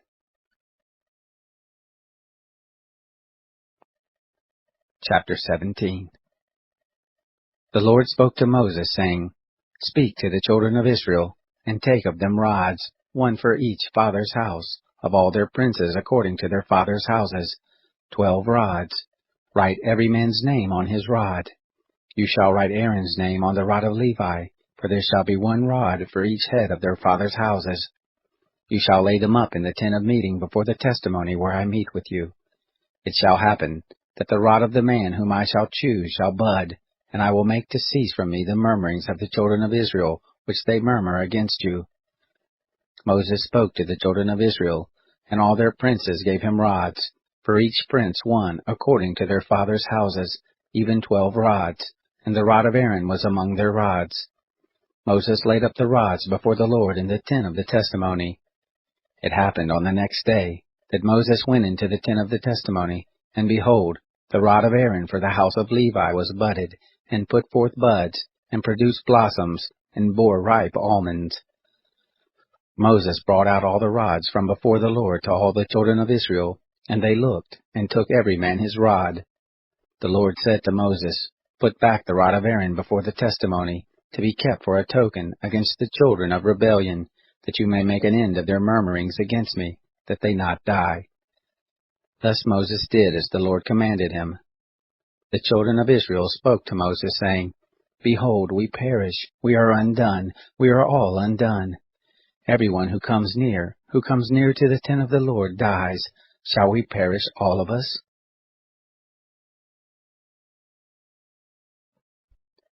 Chapter 18. The Lord said to Aaron, You and your sons and your father's house with you shall bear the iniquity of the sanctuary, and you and your sons with you shall bear the iniquity of your priesthood.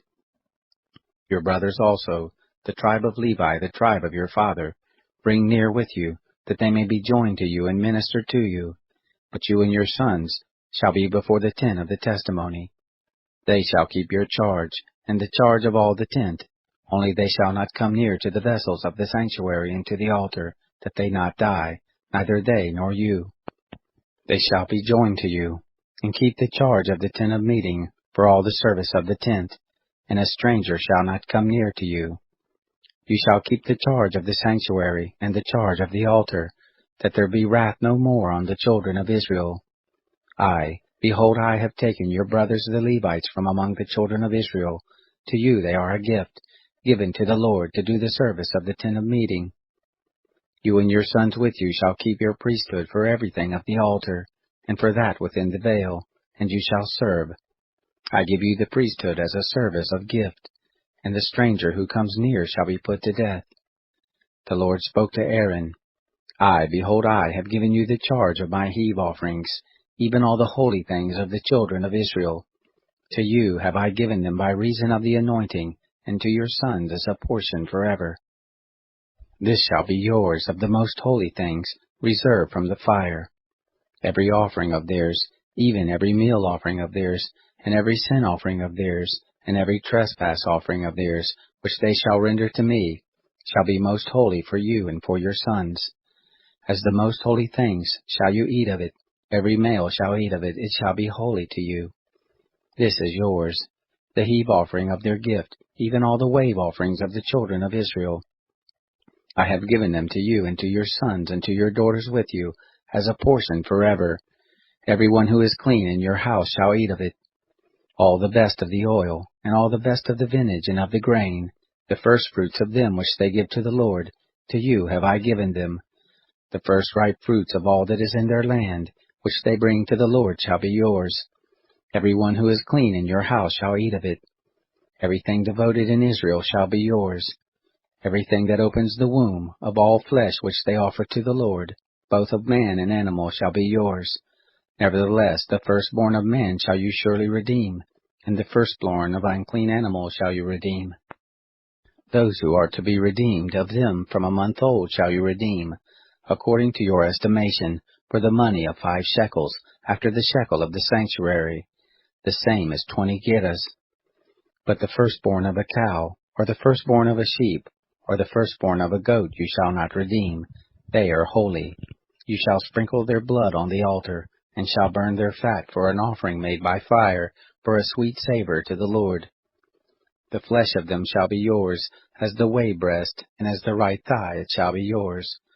All the heave offerings of the holy things which the children of Israel offer to the Lord have I given you, and your sons and your daughters with you, as a portion forever. It is a covenant of salt forever before the Lord to you and to your seed with you. The Lord said to Aaron, You shall have no inheritance in their land, neither shall you have any portion among them. I am your portion, and your inheritance among the children of Israel. To the children of Levi, behold, I have given all the tithe in Israel for an inheritance, in return for their service which they serve, even the service of the tent of meeting. Henceforth the children of Israel shall not come near the tent of meeting, lest they bear sin and die. But the Levites shall do the service of the tent of meeting, and they shall bear their iniquity. It shall be a statute forever throughout your generations, and among the children of Israel they shall have no inheritance. For the tithe of the children of Israel, which they offer as a heave offering to the Lord, I have given to the Levites for an inheritance. Therefore I have said to them, Among the children of Israel they shall have no inheritance. The Lord spoke to Moses, saying, Moreover you shall speak to the Levites, and tell them, When you take of the children of Israel the tithe which I have given you from them for your inheritance, then you shall offer up a heave offering of it for the Lord, a tithe of the tithe. Your heave offering shall be reckoned to you, as though it were the grain of the threshing floor, and as the fullness of the winepress. Thus you also shall offer a heave offering to the Lord of all your tithes, which you receive of the children of Israel, and of it you shall give the Lord's heave offering to Aaron the priest. Out of all your gifts you shall offer every heave offering of the Lord, of all the best of it, even the holy part of it out of it. Therefore you shall tell them, When you heave the best of it from it, then it shall be reckoned to the Levites as the increase of the threshing floor, and as the increase of the winepress. You shall eat it in every place, you and your households, for it is your reward in return for your service in the tent of meeting. You shall bear no sin by reason of it, when you have heaved from it the best of it, and you shall not profane the holy things of the children of Israel, that you not die.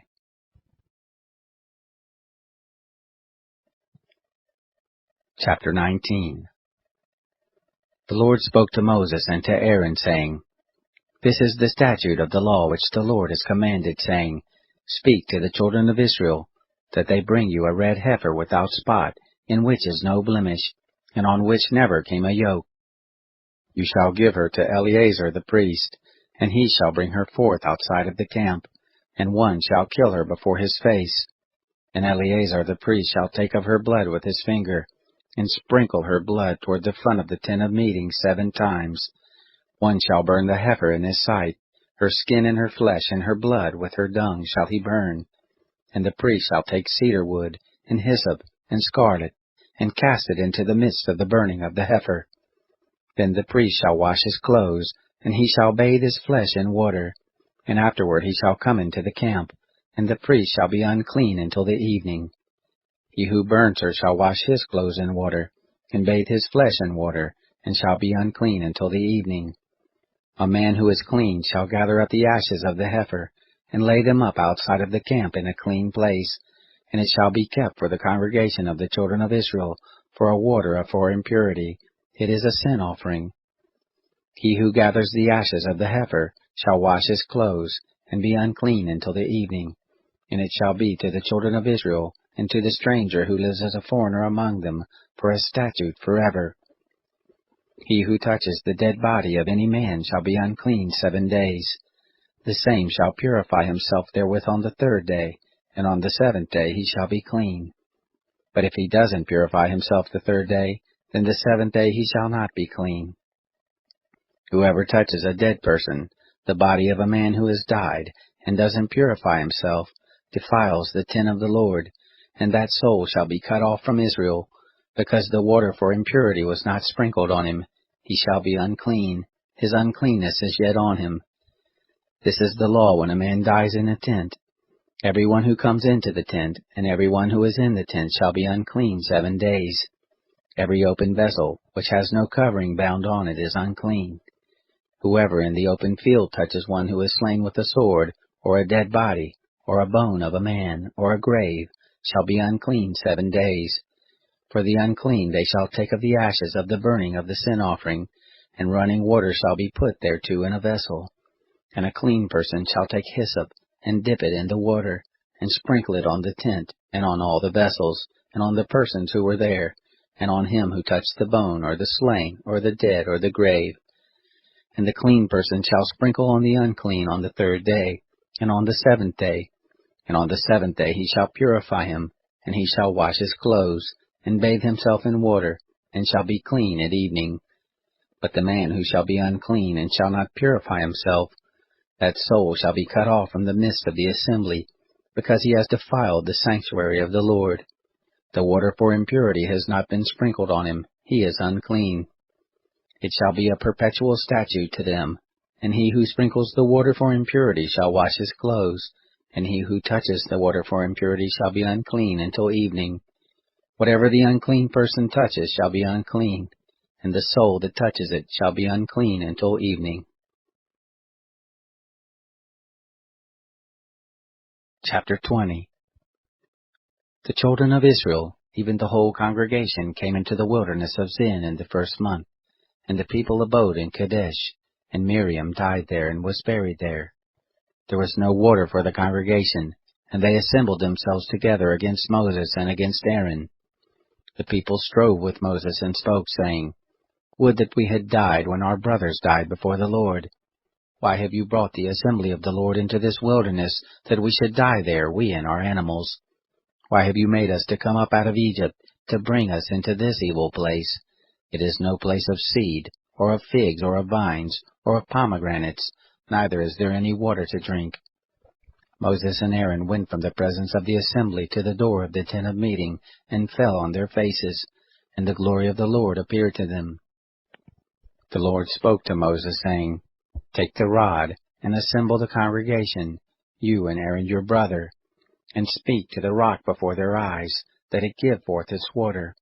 And you shall bring forth to them water out of the rock. So you shall give the congregation and their cattle drink.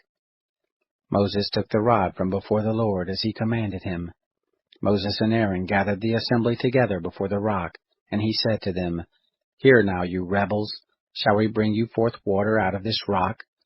Moses lifted up his hand and struck the rock with his rod twice, and water came forth abundantly, and the congregation drank and their cattle. The Lord said to Moses and Aaron, Because you didn't believe in me, to sanctify me in the eyes of the children of Israel, therefore you shall not bring this assembly into the land which I have given them. These are the waters of Meribah, because the children of Israel strove with the Lord, and he was sanctified in them. Moses sent messengers from Kadesh to the king of Edom. Thus says your brother Israel, You know all the travail that has happened to us, how our fathers went down into Egypt, and we lived in Egypt a long time, and the Egyptians dealt ill with us and our fathers. And when we cried to the Lord, he heard our voice, and sent an angel, and brought us forth out of Egypt. And behold, we are in Kadesh, a city in the uttermost of your border. Please let us pass through your land. We will not pass through field or through vineyard, neither will we drink of the water of the wells. We will go along the king's highway. We will not turn aside to the right hand nor to the left, until we have passed your border. Edom said to him, You shall not pass through me, lest I come out with the sword against you. The children of Israel said to him, We will go up by the highway, and if we drink of your water, I and my cattle, then I will give the price of it. Let me only, without doing anything else, pass through on my feet. He said, You shall not pass through. Edom came out against him with much people and with a strong hand. Thus Edom refused to give Israel passage through his border, and Israel turned away from him. They traveled from Kadesh, and the children of Israel, even the whole congregation, came to Mount Hor. The Lord spoke to Moses and Aaron in Mount Hor, by the border of the land of Edom, saying, Aaron shall be gathered to his people, for he shall not enter into the land which I have given to the children of Israel, because you rebelled against my word at the waters of Meribah. Take Aaron and Eleazar his son, and bring them up to Mount Hor, and strip Aaron of his garments, and put them on Eleazar his son, and Aaron shall be gathered to his people, and shall die there. Moses did as the Lord commanded, and they went up into Mount Hor in the sight of all the congregation. Moses stripped Aaron of his garments, and put them on Eleazar his son. And Aaron died there on the top of the mountain, and Moses and Eleazar came down from the mountain. When all the congregation saw that Aaron was dead, they wept for Aaron 30 days, even all the house of Israel.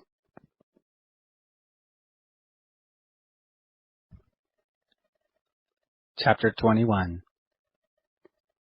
The Canaanite, the king of Arad, who lived in the south, heard tell that Israel came by the way of Atharim, and he fought against Israel, and took some of them captive.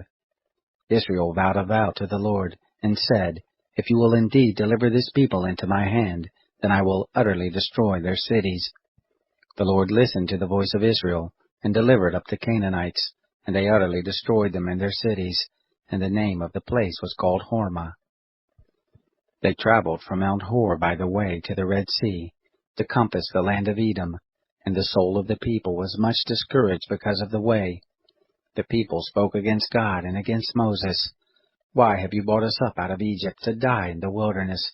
For there is no bread and there is no water, and our soul loathes this light bread. The Lord sent fiery serpents among the people, and they bit the people, and many of the people of Israel died.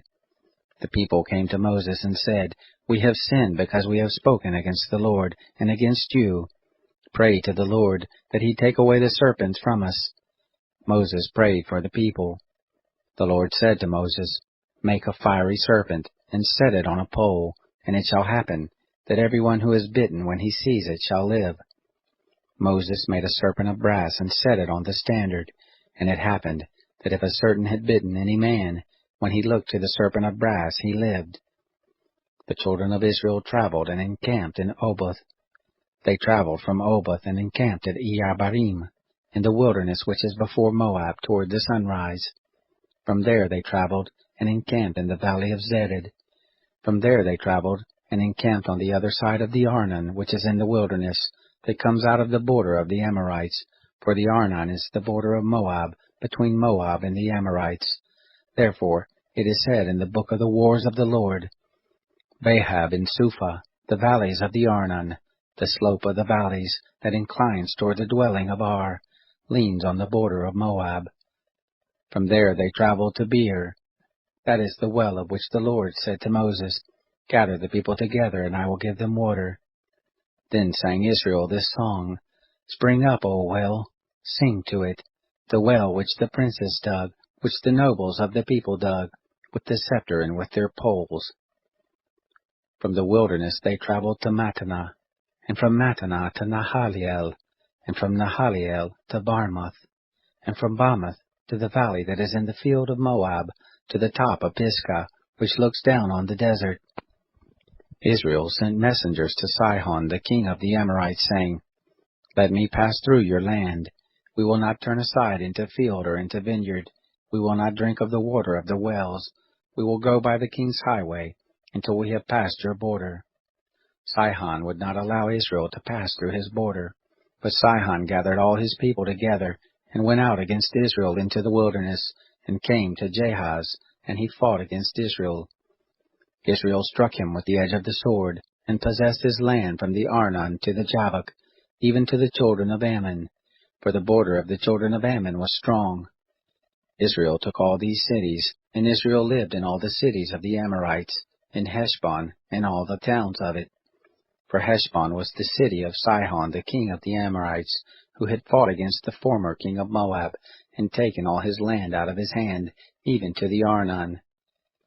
Therefore those who speak in Proverbs say, Come you to Heshbon, let the city of Sihon be built and established. For a fire is gone out of Heshbon, a flame from the city of Sihon. It has devoured Ar of Moab, the lords of the high places of the Arnon. Woe to you, Moab! You are undone, people of Chemosh. He has given his sons as fugitives, his daughters into captivity. To Sihon, king of the Amorites, we have shot at them. Heshbon is perished even to Dibon. We have laid waste even to Nophah, which reaches to Medeba. Thus Israel lived in the land of the Amorites. Moses sent to spy out Jazer, and they took the towns of it, and drove out the Amorites who were there. They turned and went up by the way of Bashan, and Og the king of Bashan went out against them, he and all his people, to battle at Edrei. The Lord said to Moses, Don't fear him, for I have delivered him into your hand and all his people and his land, and you shall do to him as you did to Sihon, king of the Amorites, who lived at Heshbon. So they struck him and his sons and all his people, until there was none left him remaining, and they possessed his land.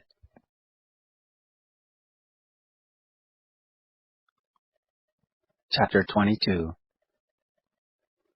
The children of Israel traveled, and encamped in the plains of Moab beyond the Jordan at Jericho. Balak the son of Zippor saw all that Israel had done to the Amorites. Moab was very afraid of the people, because they were many, and Moab was distressed because of the children of Israel.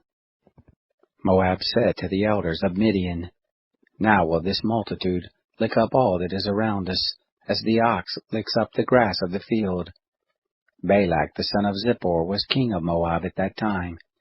he sent messengers to Balaam, the son of Beor, to Pethor, which is by the river, to the land of the children of his people, to call him, saying, Behold, there is a people come out from Egypt, and they cover the surface of the earth, and they abide over against me.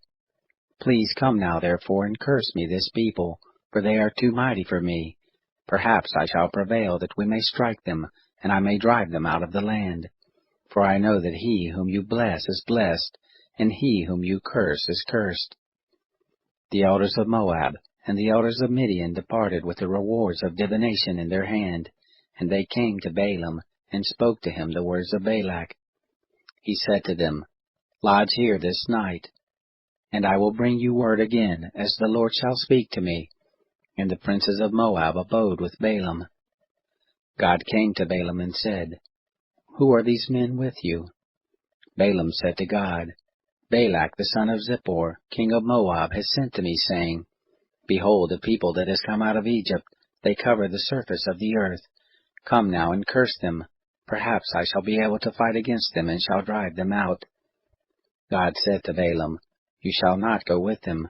You shall not curse this people, for they are blessed.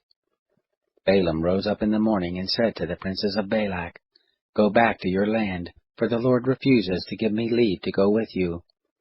The princes of Moab rose up, and they went to Balak and said, Balaam refuses to come with us.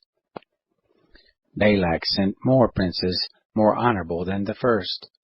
They came to Balaam and said to him, Thus says Balak the son of Zippor, Please let nothing hinder you from coming to me, for I will promote you to a very great honor, and whatever you say to me I will do. Please come therefore and curse this people for me. Balaam answered the servants of Balak, If Balak would give me his house full of silver and gold, I can't go beyond the word of the Lord my God to do less or more. Now therefore please wait also here this night, that I may know what the Lord will speak to me. God came to Balaam at night and said to him, If the men are come to call you, rise up, go with them, but only the word which I speak to you, that shall you do. Balaam rose up in the morning, and saddled his donkey, and went with the princes of Moab. God's anger was kindled because he went, and the angel of the Lord placed himself in the way for an adversary against him. Now he was riding on his donkey, and his 2 servants were with him. The donkey saw the angel of the Lord standing in the way, with his sword drawn in his hand, and the donkey turned aside out of the way and went into the field, and Balaam struck the donkey to turn her into the way. Then the angel of the Lord stood in a narrow path between the vineyards, a wall being on this side, and a wall on that side. The donkey saw the angel of the Lord, and she thrust herself to the wall, and crushed Balaam's foot against the wall, and he struck her again. The angel of the Lord went further, and stood in a narrow place, where there was no way to turn either to the right hand or to the left. The donkey saw the angel of the Lord, and she lay down under Balaam. And Balaam's anger was kindled, and he struck the donkey with his staff. The Lord opened the mouth of the donkey, and she said to Balaam, What have I done to you, that you have struck me these 3 times? Balaam said to the donkey, Because you have mocked me. I would there were a sword in my hand, for now I would kill you. The donkey said to Balaam, Am I not your donkey, on which you have ridden all your life long to this day? Have I ever done this to you before? And he said, No. Then the Lord opened the eyes of Balaam, and he saw the angel of the Lord standing in the way, with his sword drawn in his hand, and he bowed his head, and fell on his face. The angel of the Lord said to him, Why have you struck your donkey these 3 times? Behold, I have come forth as an adversary, because your way is perverse before me. And the donkey saw me, and turned aside before me these 3 times. Unless ye had turned aside from me, surely now I had even slain you, and saved her alive. Balaam said to the angel of the Lord, I have sinned, for I didn't know that you stood in the way against me. Now therefore, if it displease you, I will go back again. The angel of the Lord said to Balaam, Go with the men, but only the word that I shall speak to you, that shall you speak. So Balaam went with the princes of Balak. When Balak heard that Balaam was come, he went out to meet him to the city of Moab, which is on the border of the Arnon, which is in the utmost part of the border. Balak said to Balaam, Didn't I earnestly send to you to call you? Why didn't you come to me? Am I not able indeed to promote you to honor? Balaam said to Balak, Behold, I have come to you. Have I now any power at all to speak anything? The word that God puts in my mouth, that shall I speak. Balaam went with Balak, and they came to Kiriath-Huzoth. Balak sacrificed oxen and sheep, and sent to Balaam, and to the princes who were with him. It happened in the morning that Balak took Balaam, and brought him up to the high places of Baal, and he saw from there the utmost part of the people. Chapter 23. Balaam said to Balak, Build me here 7 altars, and prepare me 7 bulls and 7 rams. Balak did as Balaam had spoken, and Balak and Balaam offered on every altar a bull and a ram. Balaam said to Balak, Stand by your burnt offering, and I will go. Perhaps the Lord will come to meet me, and whatever he shows me I will tell you. He went to a bare height. God met Balaam, and he said to him, I have prepared the 7 altars, and I have offered up a bull and a ram on every altar. The Lord put a word in Balaam's mouth, and said, Return to Balak, and thus shall you speak. He returned to him, and behold, he was standing by his burnt offering, he and all the princes of Moab. He took up his parable and said, From Aram has Balak brought me, the king of Moab from the mountains of the east. Come, curse me Jacob, come, and defy Israel. How shall I curse, whom God has not cursed? How shall I defy, whom the Lord has not defied? For from the top of the rocks I see him, from the hills I see him. Behold, it is a people that dwells alone, and shall not be reckoned among the nations. Who can count the dust of Jacob, or number the 4th part of Israel? Let me die the death of the righteous. Let my last end be like his. Balak said to Balaam, What have you done to me? I took you to curse my enemies, and behold, you have blessed them altogether. He answered and said, Must I not take heed to speak that which the Lord puts in my mouth? Balak said to him, Please come with me to another place, from where you may see them. You shall but see the small part of them, and shall not see them all, and curse them from there. He took him into the field of Zophim, to the top of Pisgah, and built 7 altars, and offered up a bull and a ram on every altar. He said to Balak, Stand here by your burnt offering, while I meet the Lord yonder. The Lord met Balaam, and put a word in his mouth, and said, Return to Balak, and thus shall you speak. He came to him, and behold, he was standing by his burnt offering, and the princes of Moab with him. Balak said to him, What has the Lord spoken? He took up his parable and said, Rise up, Balak, and hear. Listen to me, you son of Zippor. God is not a man that he should lie, neither the son of man that he should repent. Has he said, and will he not do it? Or has he spoken, and will he not make it good? Behold, I have received commandment to bless. He has blessed, and I can't reverse it. He has not seen iniquity in Jacob, neither has he seen perverseness in Israel. The Lord his God is with him, the shout of a king is among them. God brings them forth out of Egypt. He has, as it were, the strength of the wild ox. Surely there is no enchantment with Jacob, neither is there any divination with Israel. Now shall it be said of Jacob and of Israel, What has God done? Behold, the people rises up as a lioness, as a lion does he lift himself up. He shall not lie down until he eats of the prey, and drinks the blood of the slain. Balak said to Balaam, Neither curse them at all, nor bless them at all. But Balaam answered Balak, Didn't I tell you, saying, All that the Lord speaks, that I must do? Balak said to Balaam, Come now, I will take you to another place. Perhaps it will please God that you may curse them from there. Balak took Balaam to the top of Peor, that looks down on the desert. Balaam said to Balak, Build me here 7 altars, and prepare me here 7 bulls and 7 rams. Balak did as Balaam had said, and offered up a bull and a ram on every altar.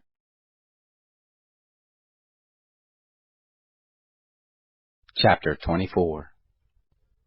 When Balaam saw that it pleased the Lord to bless Israel, He didn't go as at the other times to meet with enchantments, but he set his face toward the wilderness. Balaam lifted up his eyes, and he saw Israel dwelling according to their tribes, and the Spirit of God came on him. He took up his parable and said, Balaam the son of Beor says, the man whose eye was closed says, he says who hears the words of God, who sees the vision of the Almighty, falling down and having his eyes open. How goodly are your tents, Jacob, your tents, O Israel! As valleys are they spread forth, as gardens by the riverside, as aloes which the Lord has planted, as cedar trees beside the waters.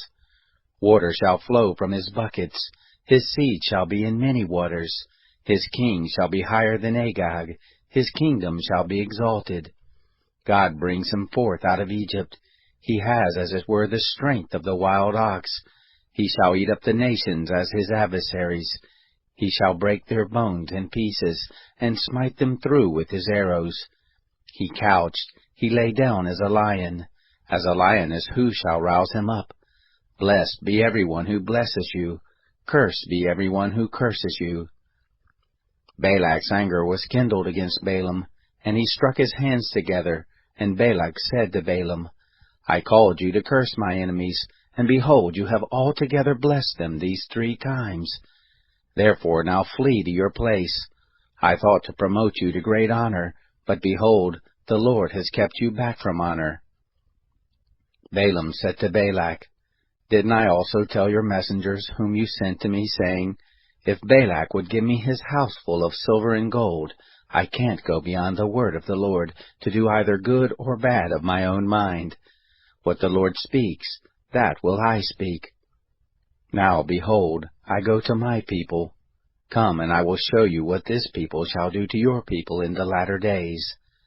He took up his parable and said, Balaam the son of Beor says, the man whose eye was closed says, he says who hears the words of God, and knows the knowledge of the Most High, who sees the vision of the Almighty, falling down and having his eyes open. I see him, but not now. I see him, but not near.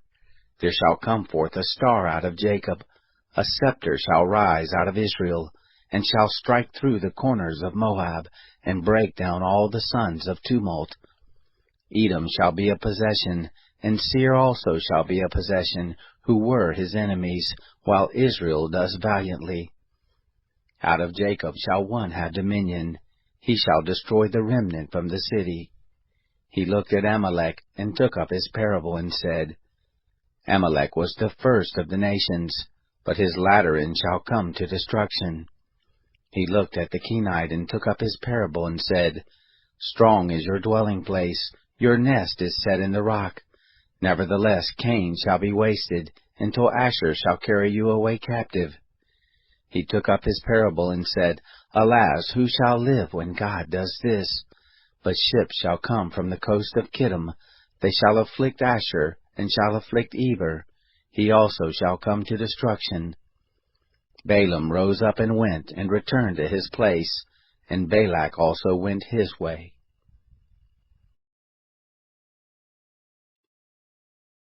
Chapter 25. Israel abode in Shittim, and the people began to play the prostitute with the daughters of Moab, for they called the people to the sacrifices of their gods, and the people ate, and bowed down to their gods. Israel joined himself to Baal Peor, and the anger of the Lord was kindled against Israel.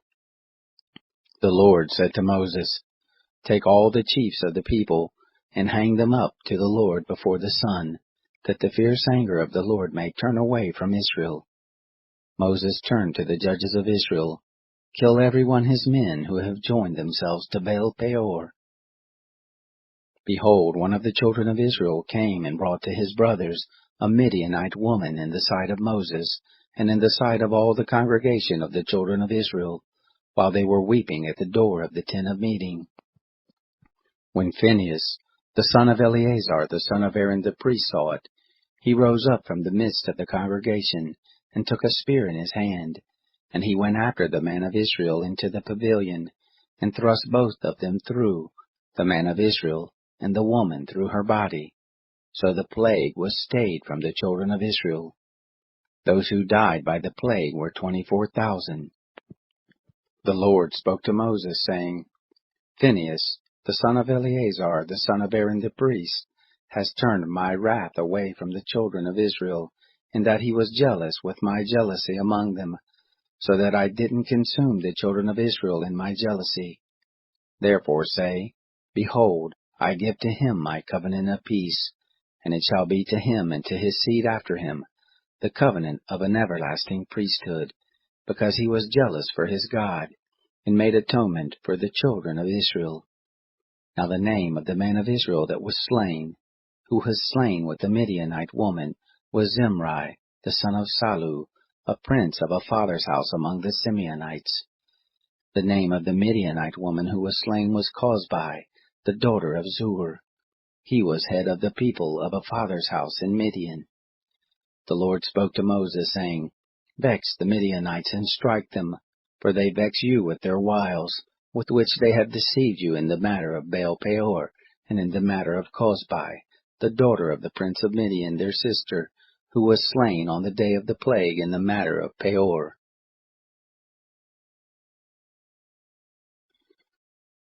Chapter 26.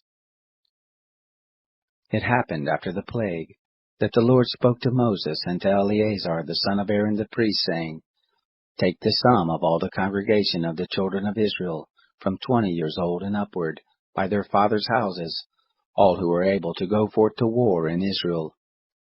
Moses and Eleazar the priest spoke with them in the plains of Moab by the Jordan at Jericho, saying, Take the sum of the people, from 20 years old and upward, as the Lord commanded Moses and the children of Israel, that came forth out of the land of Egypt. Reuben, the firstborn of Israel, the sons of Reuben, of Hanok, the family of the Hanokites, of Palu, the family of the Paluites, of Hezron, the family of the Hezronites, of Carmi, the family of the Carmites. These are the families of the Reubenites, and those who were numbered of them were 43,730.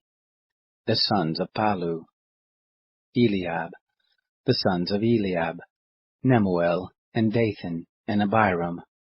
These are that Dathan and Abiram, who were called of the congregation, who strove against Moses and against Aaron in the company of Korah, when they strove against the Lord. And the earth opened its mouth, and swallowed them up together with Korah, when that company died, what time the fire devoured 250 men, and they became a sign. Notwithstanding, the sons of Korah didn't die. The sons of Simeon after their families, of Nemuel, the family of the Nemuelites, of Jamin, the family of the Jaminites, of Jachin, the family of the Jachinites, of Zerah, the family of the Zerhites, of Shaul, the family of the Shaulites. These are the families of the Simeonites, 22,200. The sons of Gad after their families, of Zephon, the family of the Zephonites, of Haggai, the family of the Haggites, of Shuni, the family of the Shunites, of Ozni, the family of the Oznites, of Eri, the family of the Erites, of Arad, the family of the Aradites, of Areli, the family of the Arelites. These are the families of the sons of Gad, according to those who were numbered of them, 40,500. The sons of Judah, and Onan. And and Onan died in the land of Canaan. The sons of Judah after their families were, of Shelah, the family of the Shelonites, of Perez, the family of the Perizzites, of Zerah, the family of the Zerahites. The sons of Perez were, of Hezron, the family of the Hezronites, of Hamul, the family of the Hamulites. These are the families of Judah, according to those who were numbered of them, 76,500. The sons of Issachar, after their families, of Tola, the family of the Tolaites, of Puvah, the family of the Punites, of Jashub, the family of the Jashubites, of Shimron, the family of the Shimronites. These are the families of Issachar, according to those who were numbered of them, 64,300. The sons of Zebulun after their families. Of Sered, the family of the Seredites. Of Elon, the family of the Elonites. Of Jahaliel, the family of the Jahalites. These are the families of the Zebulunites, according to those who were numbered of them, 60,500. The sons of Joseph after their families, Manasseh and Ephraim. The sons of Manasseh, of Machir, the family of the Machirites. And Machir became the father of Gilead. Of Gilead, the family of the Gileadites. These are the sons of Gilead. Of Iezer, the family of the Iezerites. Of Helek, the family of the Helekites. Of Asriel, the family of the Asrielites. Of Shechem, the family of the Shechemites. And of Shemida, the family of the Shemidites. Of Hepher, the family of the Hepherites. Zelophehad, the son of Hepher, had no sons but daughters, and the names of the daughters of Zelophehad were Mahlah and Noah, Hoglah, Milcah, and Tirzah. These are the families of Manasseh, and those who were numbered of them were 52,700. These are the sons of Ephraim after their families. Of Shuthelah, the family of the Shuthelites. Of Becher, the family of the Becherites. Of Tahan, the family of the Tahanites. These are the sons of Shuthelah. Of Aaron, the family of the Aaronites. These are the families of the sons of Ephraim, according to those who were numbered of them, 32,500. These are the sons of Joseph after their families. The sons of Benjamin after their families. Of Bela, the family of the Balites. Of Ashbel, the family of the Ashbelites. Of Ahiram, the family of the Ahiramites. Of Shephupham, the family of the Shuphamites. Of Hupham, the family of the Huphamites. The sons of Bela were Ard and Naaman. Of Ard, the family of the Ardites.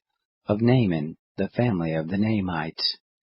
These are the sons of Benjamin after their families, and those who were numbered of them were 45,600. These are the sons of Dan after their families. Of Shuham, the family of the Shuhamites. These are the families of Dan after their families. All the families of the Shuhamites, according to those who were numbered of them, were 64,400. The sons of Asher after their families. Of Imnah, the family of the Imnites. Of Ishvi, the family of the Ishvites. Of Beriah, the family of the Berites. Of the sons of Beriah. Of Heber, the family of the Heberites. Of Malchiel, the family of the Malchielites. The name of the daughter of Asher was Sarah. These are the families of the sons of Asher according to those who were numbered of them, 53,400. The sons of Naphtali after their families. Of Jasiel, the family of the Jasielites. Of Gunai, the family of the Gunites.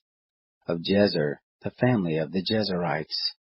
Of Shillem, the family of the Shillemites. These are the families of Naphtali according to their families, and those who were numbered of them were 45,400. These are those who were numbered of the children of Israel, 601,730. The Lord spoke to Moses, saying, To these the land shall be divided for an inheritance according to the number of names. To the more you shall give the more inheritance, and to the fewer you shall give the less inheritance. To everyone according to those who were numbered of him shall his inheritance be given. Notwithstanding, the land shall be divided by lot. According to the names of the tribes of their fathers they shall inherit. According to the lot shall their inheritance be divided between the more and the fewer. These are those who were numbered of the Levites, after their families. Of Gershon, the family of the Gershonites. Of Kohath, the family of the Kohathites. Of Merari, the family of the Merarites. These are the families of Levi. The family of the Libnites, the family of the Hebronites, the family of the Malites, the family of the Mushites, the family of the Korahites. Kohath became the father of Amram. The name of Amram's wife was Jochebed, the daughter of Levi, who was born to Levi in Egypt. And she bore to Amram Aaron and Moses, and Miriam their sister. To Aaron was born Nadab, and Abihu, Eleazar and Ithamar. Nadab and Abihu died when they offered strange fire before the Lord. Those who were numbered of them were 23,000, every male from a month old and upward, for they were not numbered among the children of Israel, because there was no inheritance given them among the children of Israel. These are those who were numbered by Moses and Eleazar the priest, who numbered the children of Israel in the plains of Moab by the Jordan at Jericho. But among these there was not a man of them who were numbered by Moses and Aaron the priest, who numbered the children of Israel in the wilderness of Sinai. For the Lord had said of them, They shall surely die in the wilderness. There was not left a man of them, save Caleb the son of Jephunneh, and Joshua the son of Nun. Chapter 27. Then drew near the daughters of Zelophehad, the son of Hepher, the son of Gilead, the son of Machir, the son of Manasseh, of the families of Manasseh the son of Joseph. And these are the names of his daughters, Mahlah, Noah, and Hoglah, and Milcah, and Tirzah.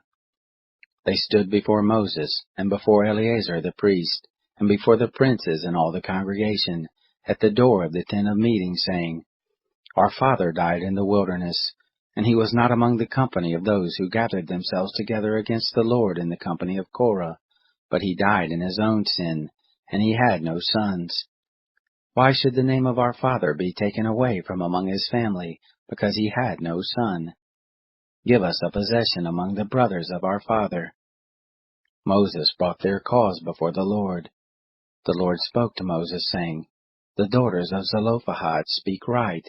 You shall surely give them a possession of an inheritance among their father's brothers, and you shall cause the inheritance of their father to pass to them. You shall speak to the children of Israel, saying, If a man dies and has no son, then you shall cause his inheritance to pass to his daughter. If he has no daughter, then you shall give his inheritance to his brothers.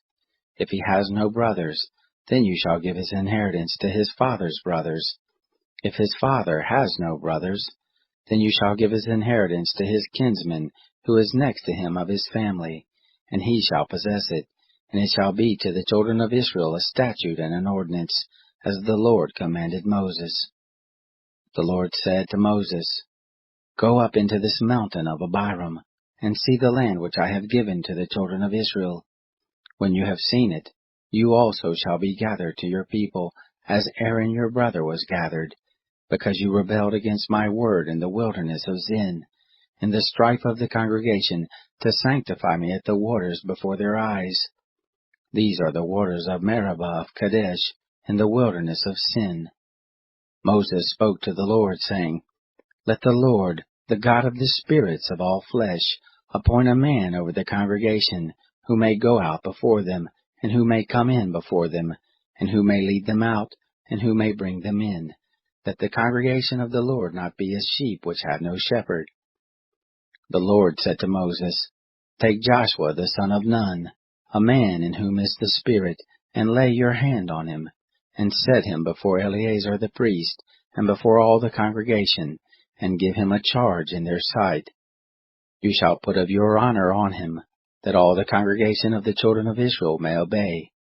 He shall stand before Eleazar the priest, who shall inquire for him by the judgment of the Urim before the Lord.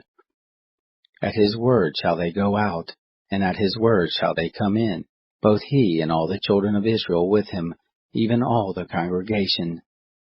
Moses did as the Lord commanded him, and he took Joshua, and set him before Eleazar the priest, and before all the congregation, and he laid his hands on him, and gave him a charge, as the Lord spoke by Moses.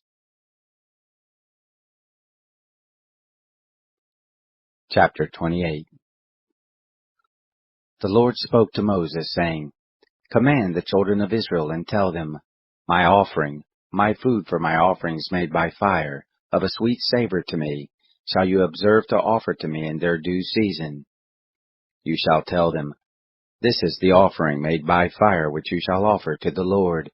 He-lambs a year old without blemish, 2 day by day, for a continual burnt offering. The one lamb you shall offer in the morning, and the other lamb you shall offer at evening. And the 10th part of an ephah of fine flour for a meal offering, mixed with the 4th part of a hin of beaten oil. It is a continual burnt offering, which was ordained in Mount Sinai for a sweet savor, an offering made by fire to the Lord. The drink offering of it shall be the 4th part of a hin for the one lamb. In the holy place shall you pour out a drink offering of strong drink to the Lord. The other lamb shall you offer at evening, as the meal offering of the morning, and as the drink offering of it, you shall offer it, an offering made by fire, of a sweet savor to the Lord.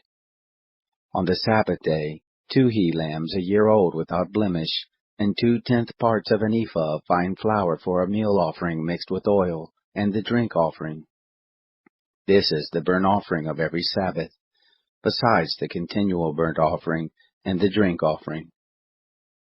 In the beginnings of your months you shall offer a burnt offering to the Lord, 2 young bulls and 1 ram, 7 he-lambs a year old without blemish, and 3/10 parts of an ephah of fine flour for a meal offering, mixed with oil for each bull, and 2/10 parts of fine flour for a meal offering mixed with oil for the 1 ram, and a 10th part of fine flour mixed with oil for a meal offering to every lamb, for a burnt offering of a sweet savor, an offering made by fire to the Lord.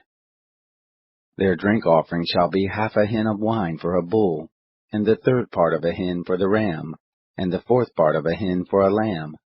This is the burnt offering of every month, throughout the months of the year. 1 male goat for a sin offering to the Lord. It shall be offered besides the continual burnt offering and the drink offering.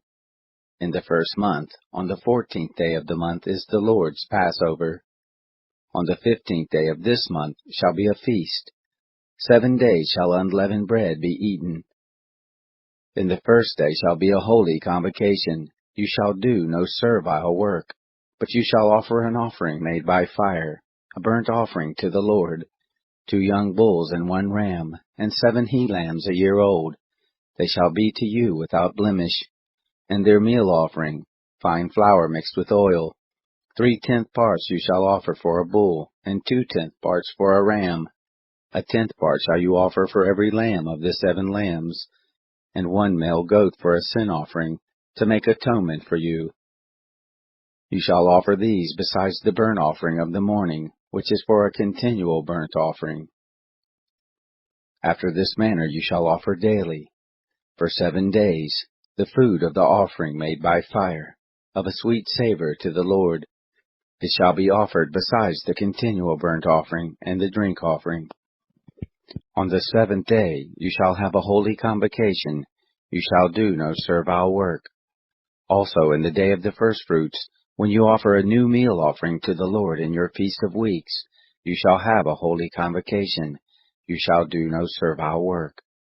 But you shall offer a burnt offering for a sweet savor to the Lord, 2 young bulls, 1 ram, 7 he-lambs a year old, and their meal offering, fine flour mixed with oil, 3/10 parts for each bull, 2/10 parts for the 1 ram, a 10th part for every lamb of the 7 lambs, 1 male goat, to make atonement for you. Besides the continual burnt offering and the meal offering, you shall offer them. They shall be to you without blemish, and their drink offerings.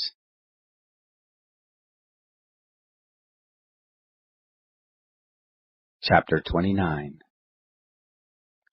In the 7th month, on the 1st day of the month, you shall have a holy convocation. You shall do no servile work. It is a day of blowing of trumpets to you.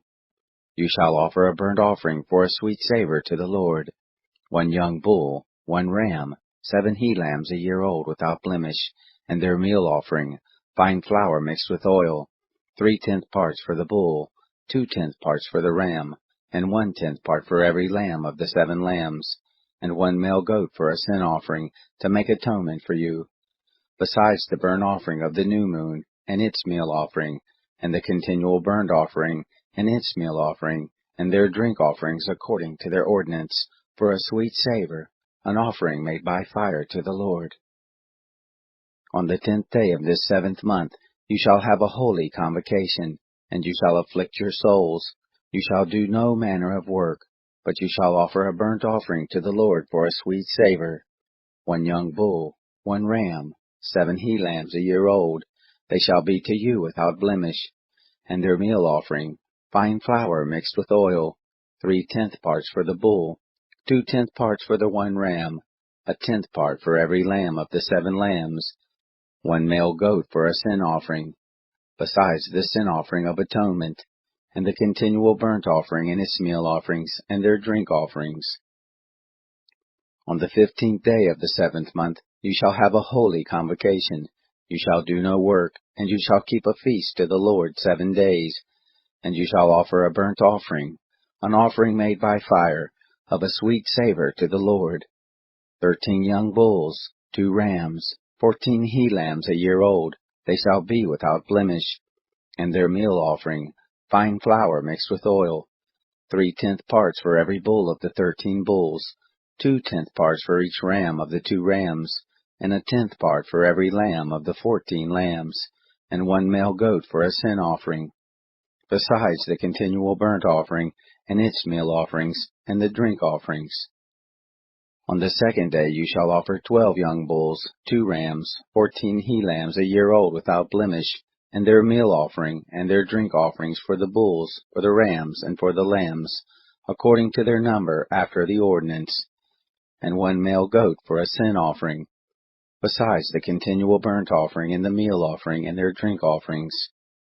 On the 3rd day, 11 bulls, 2 rams, 14 he-lambs a year old without blemish, and their meal offering and their drink offerings for the bulls, for the rams, and for the lambs, according to their number after the ordinance, and 1 male goat for a sin offering, besides the continual burnt offering and its meal offering and its drink offering.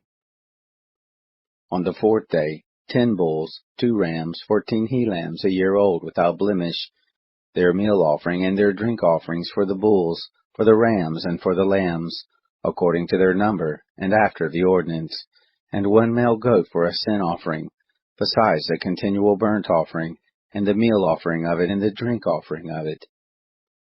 On the 5th day, 9 bulls, 2 rams, 14 he-lambs a year old without blemish, and their meal offering and their drink offerings for the bulls, for the rams, and for the lambs, according to their number, after the ordinance, and 1 male goat for a sin offering, besides the continual burnt offering, and its meal offerings and its drink offerings. On the 6th day, 8 bulls, 2 rams, 14 he-lambs a year old without blemish, and their meal offering, and their drink offerings for the bulls, for the rams, and for the lambs, according to their number, after the ordinance, and 1 male goat for a sin offering, besides a continual burnt offering with its meal offering and drink offering. On the 7th day, 7 bulls, 2 rams, 14 he-lambs a year old without blemish, and their meal offering and their drink offerings for the bulls, for the rams, and for the lambs, according to their number, after the ordinance, and 1 male goat for a sin offering, besides a continual burnt offering with its meal offering and drink offerings. On the 8th day you shall have a solemn assembly.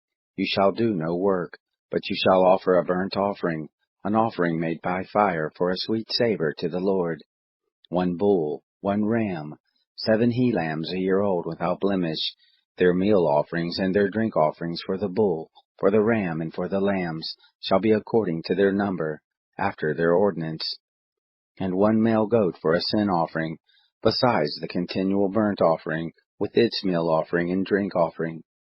These you shall offer to the Lord in your set feast, besides your vows and your freewill offerings, for your burnt offerings, and for your meal offerings, and for your drink offerings, and for your peace offerings. Moses told the children of Israel, according to all that the Lord commanded Moses. Chapter 30. Moses spoke to the heads of the tribes of the children of Israel, saying, This is the thing which the Lord has commanded. When a man vows a vow to the Lord, or swears an oath to bind his soul with a bond, he shall not break his word. he shall do according to all that proceeds out of his mouth. Also, when a woman vows a vow to the Lord, and binds herself by a bond, being in her father's house in her youth, and her father hears her vow, and her bond with which she has bound her soul, and her father holds his peace at her, then all her vows shall stand, and every bond with which she has set a bound for her soul shall stand. But if her father disallow her in the day that he hears, none of her vows, or of her bonds with which she has bound her soul shall stand, and the Lord will forgive her, because her father disallowed her. If she is married to a husband, while her vows are on her, or the rash utterance of her lips with which she has bound her soul, and her husband hears it, and holds his peace at her in the day that he hears it, then her vows shall stand, and her bonds with which she has bound her soul shall stand. But if her husband disallows her in the day that he hears it, then he shall make void her vow which is on her, and the rash utterance of her lips, with which she has bound her soul, and the Lord will forgive her. But the vow of a widow, or of her who is divorced, even everything with which she has bound her soul shall stand against her. If she vowed in her husband's house, or bound her soul by a bond with an oath, and her husband hear it, and held his peace at her and didn't disallow her, then all her vows shall stand, and every bond with which she bound her soul shall stand. But if her husband made them null and void in the day that he heard them, then whatever proceeded out of her lips concerning her vows, or concerning the bond of her soul, shall not stand. Her husband has made them void, and the Lord will forgive her. Every vow and every binding oath to afflict the soul, her husband may establish it, or her husband may make it void. But if her husband altogether holds his peace at her from day to day, then he establishes all her vows, or all her bonds, which are on her, he has established them, because he held his peace at her in the day that he heard them. But if he shall make them null and void after that he has heard them, then he shall bear her iniquity. These are the statutes which the Lord commanded Moses between a man and his wife, between a father and his daughter, being in her youth, in her father's house. Chapter 31. The Lord spoke to Moses, saying, Avenge the children of Israel of the Midianites. Afterward you shall be gathered to your people. Moses spoke to the people, saying, Arm men from among you for the war, that they may go out against Midian, to execute the Lord's vengeance on Midian. Of every tribe 1,000, throughout all the tribes of Israel shall you send to the war. So there were delivered, out of the thousands of Israel, 1,000 of every tribe, 12,000 armed for war. Moses sent them, 1,000 of every tribe to the war, them and Phinehas the son of Eleazar the priest to the war, with the vessels of the sanctuary, and the trumpets for the alarm in his hand. They warred against Midian as the Lord commanded Moses, and they killed every male. They killed the kings of Midian with the rest of their slain, Evi and Rechem, and Zur, and Hur, and Reba, the 5 kings of Midian. Balaam also the son of Beor they killed with the sword. The children of Israel took captive the women of Midian and their little ones, and all their cattle, and all their flocks, and all their goods they took for a spoil. All their cities and the places in which they lived, and all their encampments they burnt with fire. They took all the spoil, and all the prey, both of man and of animal. They brought the captives and the prey and the spoil to Moses, and to Eleazar the priest, and to the congregation of the children of Israel, to the camp at the plains of Moab, which are by the Jordan at Jericho. Moses and Eleazar the priest and all the princes of the congregation went forth to meet them outside of the camp. Moses was angry with the officers of the host, the captains of thousands, and the captains of hundreds, who came from the service of the war. Moses said to them, Have you saved all the women alive? Behold, these caused the children of Israel, through the counsel of Balaam, to commit trespass against the Lord in the matter of Baal-peor, and so the plague was among the congregation of the Lord. Now therefore kill every male among the little ones, and kill every woman who has known man by lying with him. But all the girls, who have not known man by lying with him, keep alive for yourselves. Encamp outside of the camp 7 days. Whoever has killed any person, and whoever has touched any slain, Purify yourselves on the 3rd day, and on the 7th day, you and your captives. As to every garment, and all that is made of skin, and all the work of goat's hair, and all these things made by wood, you shall purify yourselves. Eleazar the priest said to the men of war who went to the battle, This is the statute of the law which the Lord has commanded Moses. However, the gold and the silver, the brass, the iron, the tin, and the lead, everything that may abide the fire, you shall make go through the fire, and it shall be clean. Nevertheless, it shall be purified with the water for impurity. And all that doesn't withstand the fire you shall make go through the water. You shall wash your clothes on the 7th day, and you shall be clean, and afterward you shall come into the camp. The Lord spoke to Moses, saying, Take the sum of the spoil that was taken, both of man and animal, you and Eleazar the priest, and the heads of the fathers' houses of the congregation, and divide the spoil into 2 parts, between the men skilled at war, who went out to battle, and all the congregation. Levy a tribute to the Lord of the men of war who went out to battle, 1 soul of 500, both of the persons, and of the oxen, and of the donkeys, and of the flocks. Take it of their half, and give it to Eleazar the priest, for the Lord's heave offering.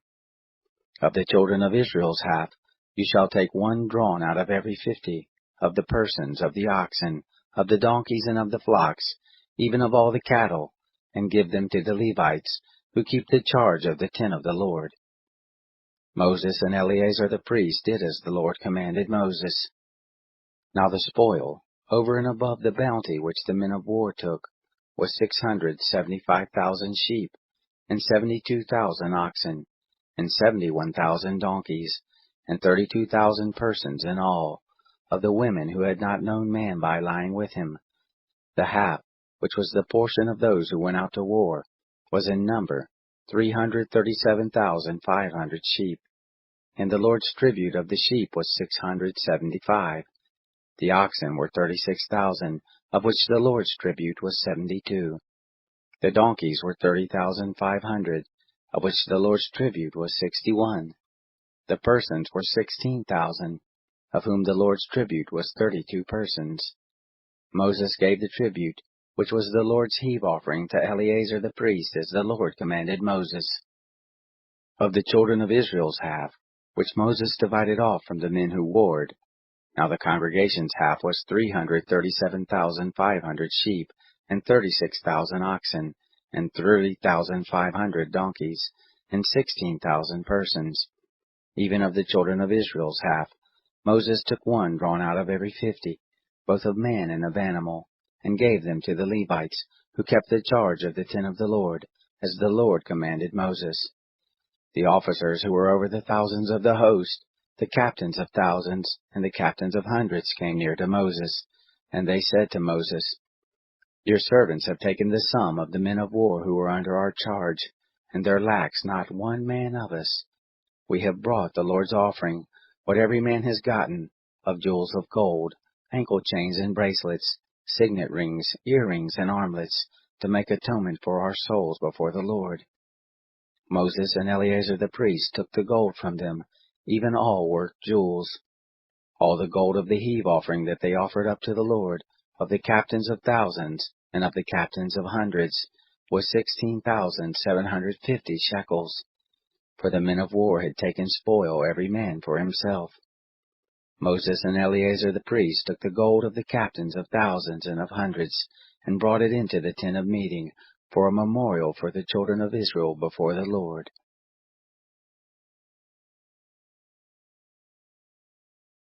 Chapter 32. Now the children of Reuben and the children of Gad had a very great multitude of cattle. And when they saw the land of Jazer and the land of Gilead, that behold, the place was a place for cattle, the children of Gad and the children of Reuben came and spoke to Moses, and to Eleazar the priest, and to the princes of the congregation, saying, Ataroth, and Dibon, and Jazer, and Nimrah, and Heshbon, and Eleah, and Sebam, and Nebo, and Beon, the land which the Lord struck before the congregation of Israel, is a land for cattle, and your servants have cattle. They said, If we have found favor in your sight, Let this land be given to your servants for a possession. Don't bring us over the Jordan." Moses said to the children of Gad and to the children of Reuben, "Shall your brothers go to the war, and shall you sit here? Why do you discourage the heart of the children of Israel from going over into the land which the Lord has given them? Thus did your fathers, when I sent them from Kadesh Barnea to see the land. For when they went up to the valley of Eshcol, and saw the land, they discouraged the heart of the children of Israel, that they should not go into the land which the Lord had given them.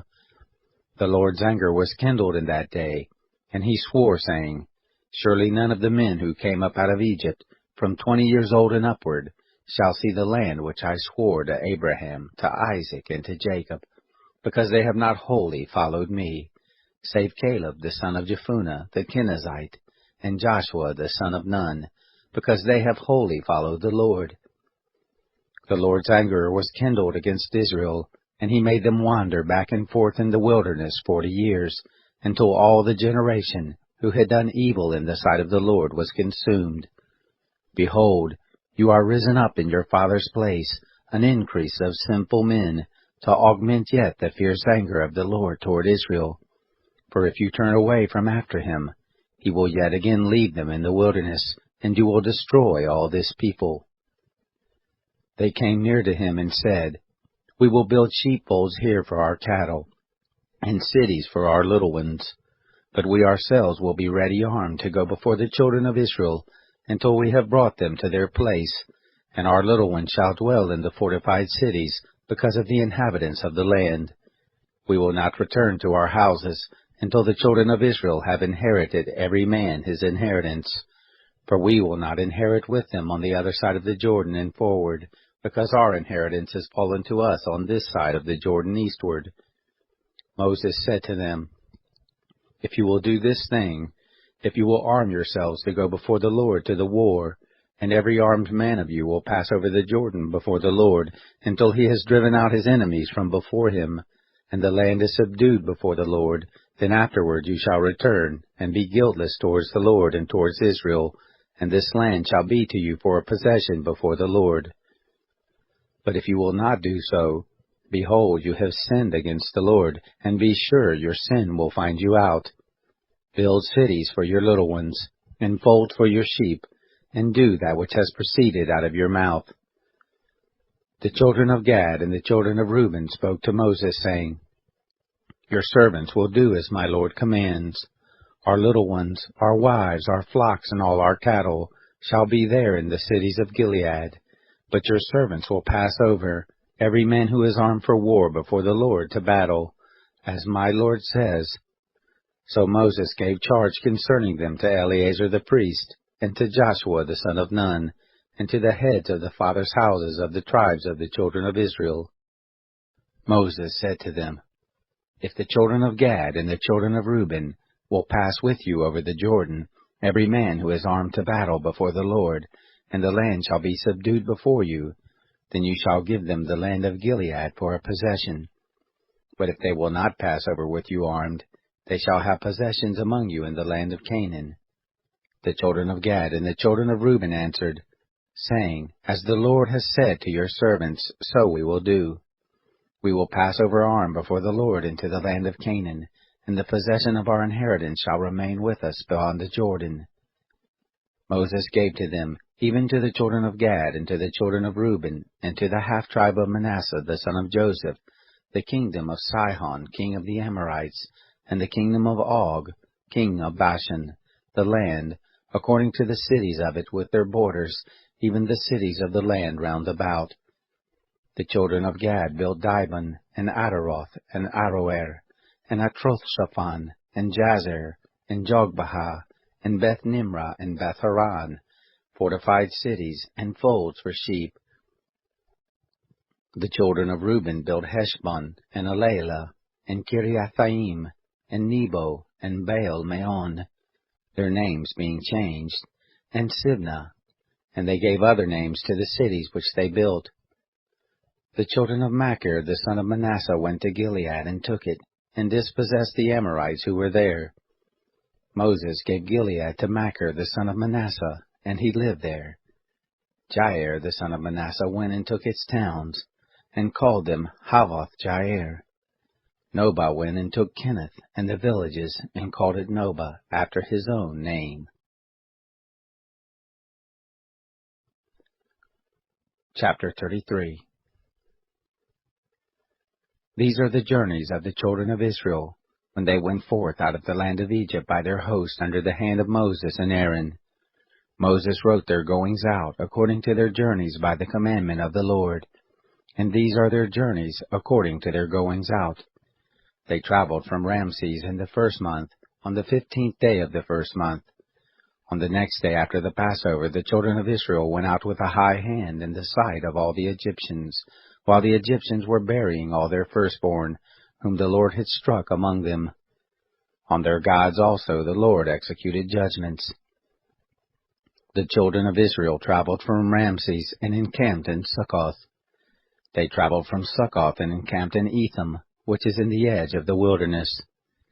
They traveled from Etham and turned back to Pihar-Hiroth, which is before Baal-Zephon, and they encamped before Migdol.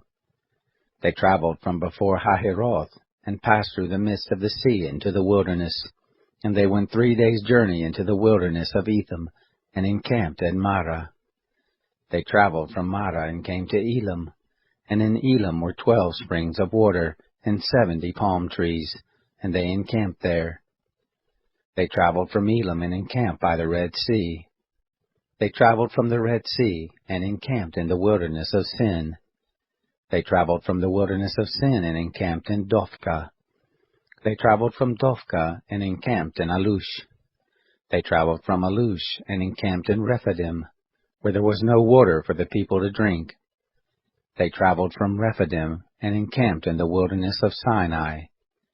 They traveled from the wilderness of Sinai and encamped in Kibroth-Hattaavah. They traveled from Kibroth-Hattaavah and encamped in Hazeroth. They traveled from Hazeroth and encamped in Rithmah. They traveled from Rithmah and encamped in Rimmon-Perez. They traveled from Rimmon-Perez and encamped in Libnah. They traveled from Libnah and encamped in Rissah. They traveled from Rissah and encamped in Kehelathah. They traveled from Kehelathah and encamped in Mount Shafir. They traveled from Mount Shafir and encamped in Haradah. They traveled from Haradah and encamped in Machaloth. They traveled from Machaloth and encamped in Tahath. They traveled from Tahath and encamped in Terah. They traveled from Terah and encamped in Mithkah. They traveled from Mithkah and encamped in Hashmonah.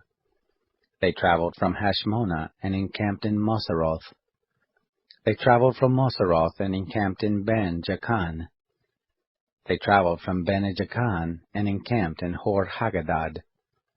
They traveled from Hor-Hagadad and encamped in Jotbathah. They traveled from Jotbathah and encamped in Abronah. They traveled from Abronah and encamped in Ezion-Geber. They traveled from Ezion-Geber and encamped in the wilderness of Sin, the same as Kadesh. They traveled from Kadesh and encamped in Mount Hor, in the edge of the land of Edom. Aaron the priest went up into Mount Hor at the commandment of the Lord and died there, in the 40th year after the children of Israel were come out of the land of Egypt, in the 5th month, on the 1st day of the month. Aaron was 123 years old when he died in Mount Hor. The Canaanite, the king of Arad, who lived in the south in the land of Canaan, heard of the coming of the children of Israel. They traveled from Mount Hor and encamped in Zalmonah. They traveled from Zalmonah and encamped in Punon. They traveled from Punon and encamped in Oboth. They traveled from Oboth and encamped in Ayi-Abarim, in the border of Moab. They traveled from Ayim and encamped in Dibon-Gad. They traveled from Dibon-Gad and encamped in Almon-Diblathaim. They traveled from Almon-Diblathaim and encamped in the mountains of Abarim before Nebo. They traveled from the mountains of Abarim and encamped in the plains of Moab by the Jordan at Jericho. They encamped by the Jordan, from Beth-Jesimoth even to Abel-Shittim, in the plains of Moab. The Lord spoke to Moses in the plains of Moab by the Jordan at Jericho, saying, Speak to the children of Israel, and tell them, When you pass over the Jordan into the land of Canaan, then you shall drive out all the inhabitants of the land from before you, and destroy all their figured stones, and destroy all their molten images, and demolish all their high places. And you shall take possession of the land, and dwell there. For to you have I given the land to possess it. You shall inherit the land by lot, according to your families. To the more you shall give the more inheritance, and to the fewer you shall give the less inheritance. Wherever the lot falls to any man, that shall be his. According to the tribes of your fathers shall you inherit. But if you will not drive out the inhabitants of the land from before you, then shall those who you let remain of them be as pricks in your eyes, and as thorns in your sides, and they shall vex you in the land in which you dwell. It shall happen that as I thought to do to them, so will I do to you.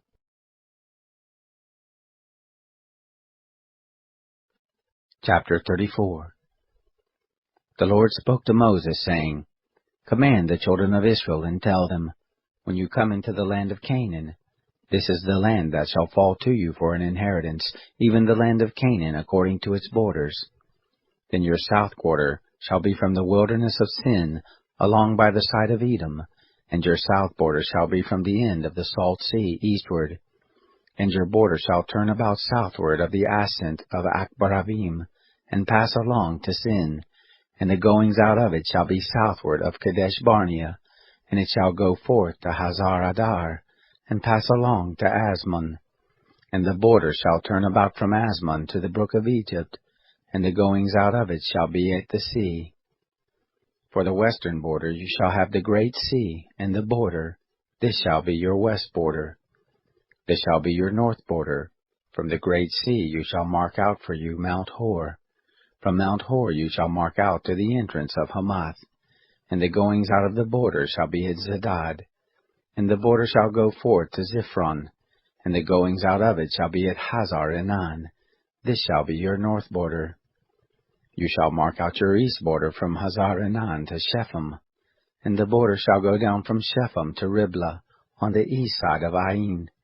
And the border shall go down and shall reach to the sea of Chinnereth eastward.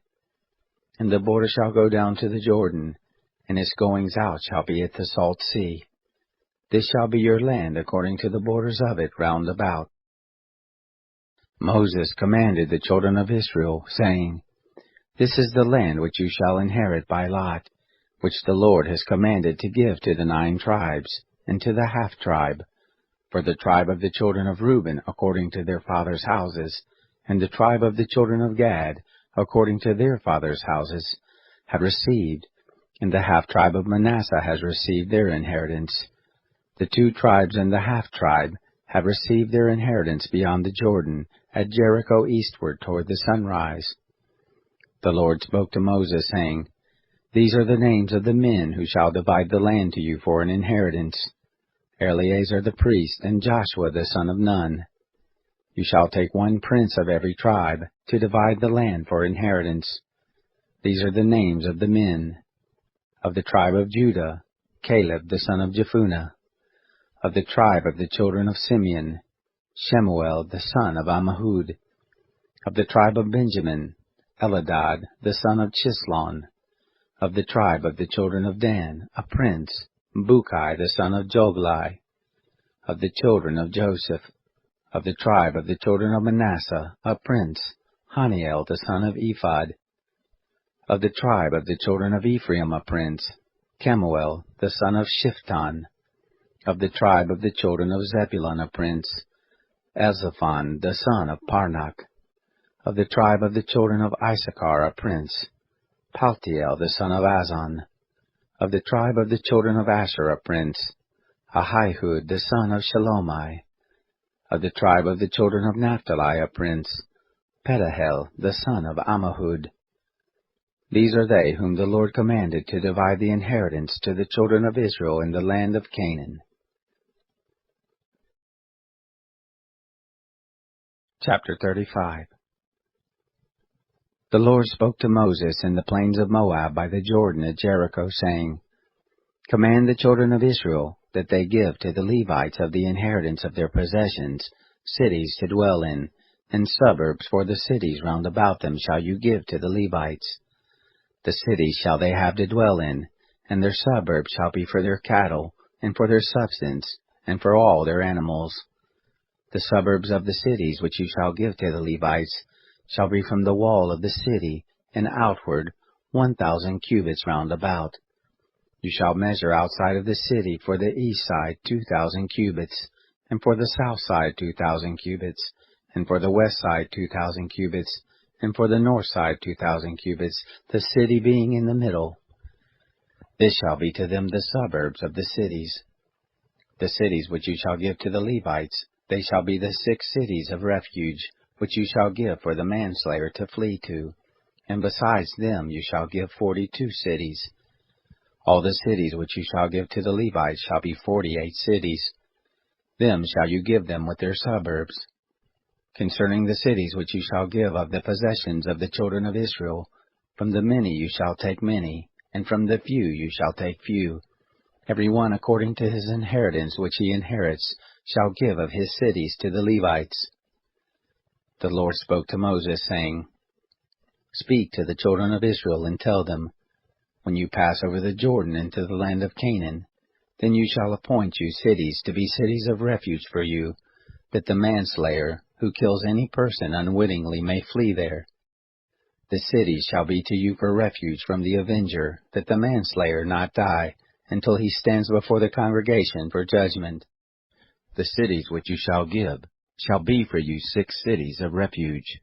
You shall give 3 cities beyond the Jordan, and 3 cities shall you give in the land of Canaan. They shall be cities of refuge. For the children of Israel, and for the stranger, and for the foreigner living among them, shall these 6 cities be for refuge, that every one who kills any person unwittingly may flee there. But if he struck him with an instrument of iron so that he died, he is a murderer. The murderer shall surely be put to death. If he struck him with a stone in the hand, by which a man may die, and he died, he is a murderer. The murderer shall surely be put to death. Or if he struck him with a weapon of wood in the hand, by which a man may die, and he died, he is a murderer. The murderer shall surely be put to death. The avenger of blood shall himself put the murderer to death. When he meets him, he shall put him to death. If he stabs him out of hatred, or throws something at him while lying in wait so that he dies, or in enmity strikes him with his hand so that he dies, he who struck him shall surely be put to death. He is a murderer. The avenger of blood shall put the murderer to death when he meets him. But if he injures him suddenly, without hatred, or throws something on him without lying in wait, or with any stone by which a man may die, not seeing him, cast it on him so that he dies, and he was not his enemy, neither sought his harm, then the congregation shall judge between the striker and the avenger of blood according to these ordinances. And the congregation shall deliver the manslayer out of the hand of the avenger of blood. And the congregation shall restore him to his city of refuge, where he was fled, and he shall dwell therein until the death of the high priest, who was anointed with the holy oil. But if the manslayer shall at any time go beyond the border of his city of refuge where he flees, and the avenger of blood find him outside of the border of his city of refuge, and the avenger of blood kills the manslayer, he shall not be guilty of blood, because he should have remained in his city of refuge until the death of the high priest. But after the death of the high priest, the manslayer may return into the land of his possession. These things shall be for a statute and an ordinance to you throughout your generations in all your dwellings.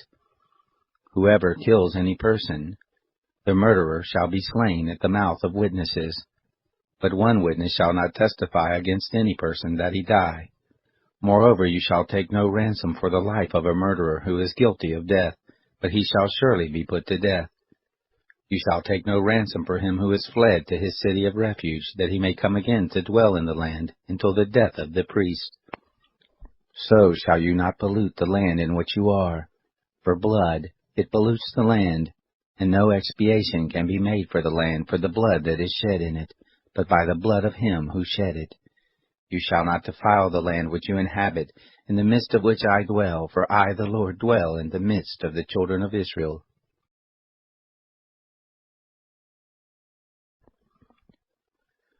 Chapter 36. The heads of the fathers' houses of the family of the children of Gilead, the son of Machir, the son of Manasseh, of the families of the sons of Joseph, came near, and spoke before Moses, and before the princes, the heads of the fathers' houses of the children of Israel. And they said, The Lord commanded my Lord to give the land for inheritance by lot to the children of Israel. And my Lord was commanded by the Lord to give the inheritance of Zelophehad, our brother, to his daughters. If they be married to any of the sons of the other tribes of the children of Israel, then will their inheritance be taken away from the inheritance of our fathers, and will be added to the inhabitants of the tribe to which they shall belong. So will it be taken away from the lot of our inheritance. When the Jubilee of the children of Israel shall come, then will their inheritance be added to the inheritance of the tribe to which they shall belong.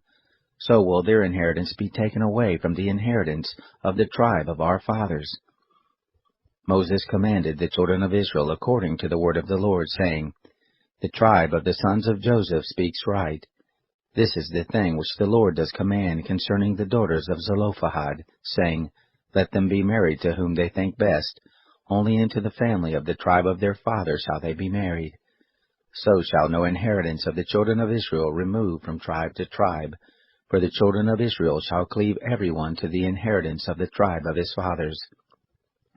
Every daughter who possesses an inheritance in any tribe of the children of Israel shall be wife to one of the family of the tribe of her father, that the children of Israel may possess every man the inheritance of his fathers. So shall no inheritance remove from one tribe to another tribe, for the tribes of the children of Israel shall cleave every one to his own inheritance. Even as the Lord commanded Moses, so did the daughters of Zelophehad. For Mahlah, Tirzah, Hoglah, and Milcah, and Noah, the daughters of Zelophehad, were married to their father's brothers' sons. They were married into the families of the son of Manasseh, the son of Joseph, and their inheritance remained in the tribe of the family of their father. These are the commandments and the ordinances which the Lord commanded by Moses to the children of Israel in the plains of Moab, by the Jordan at Jericho.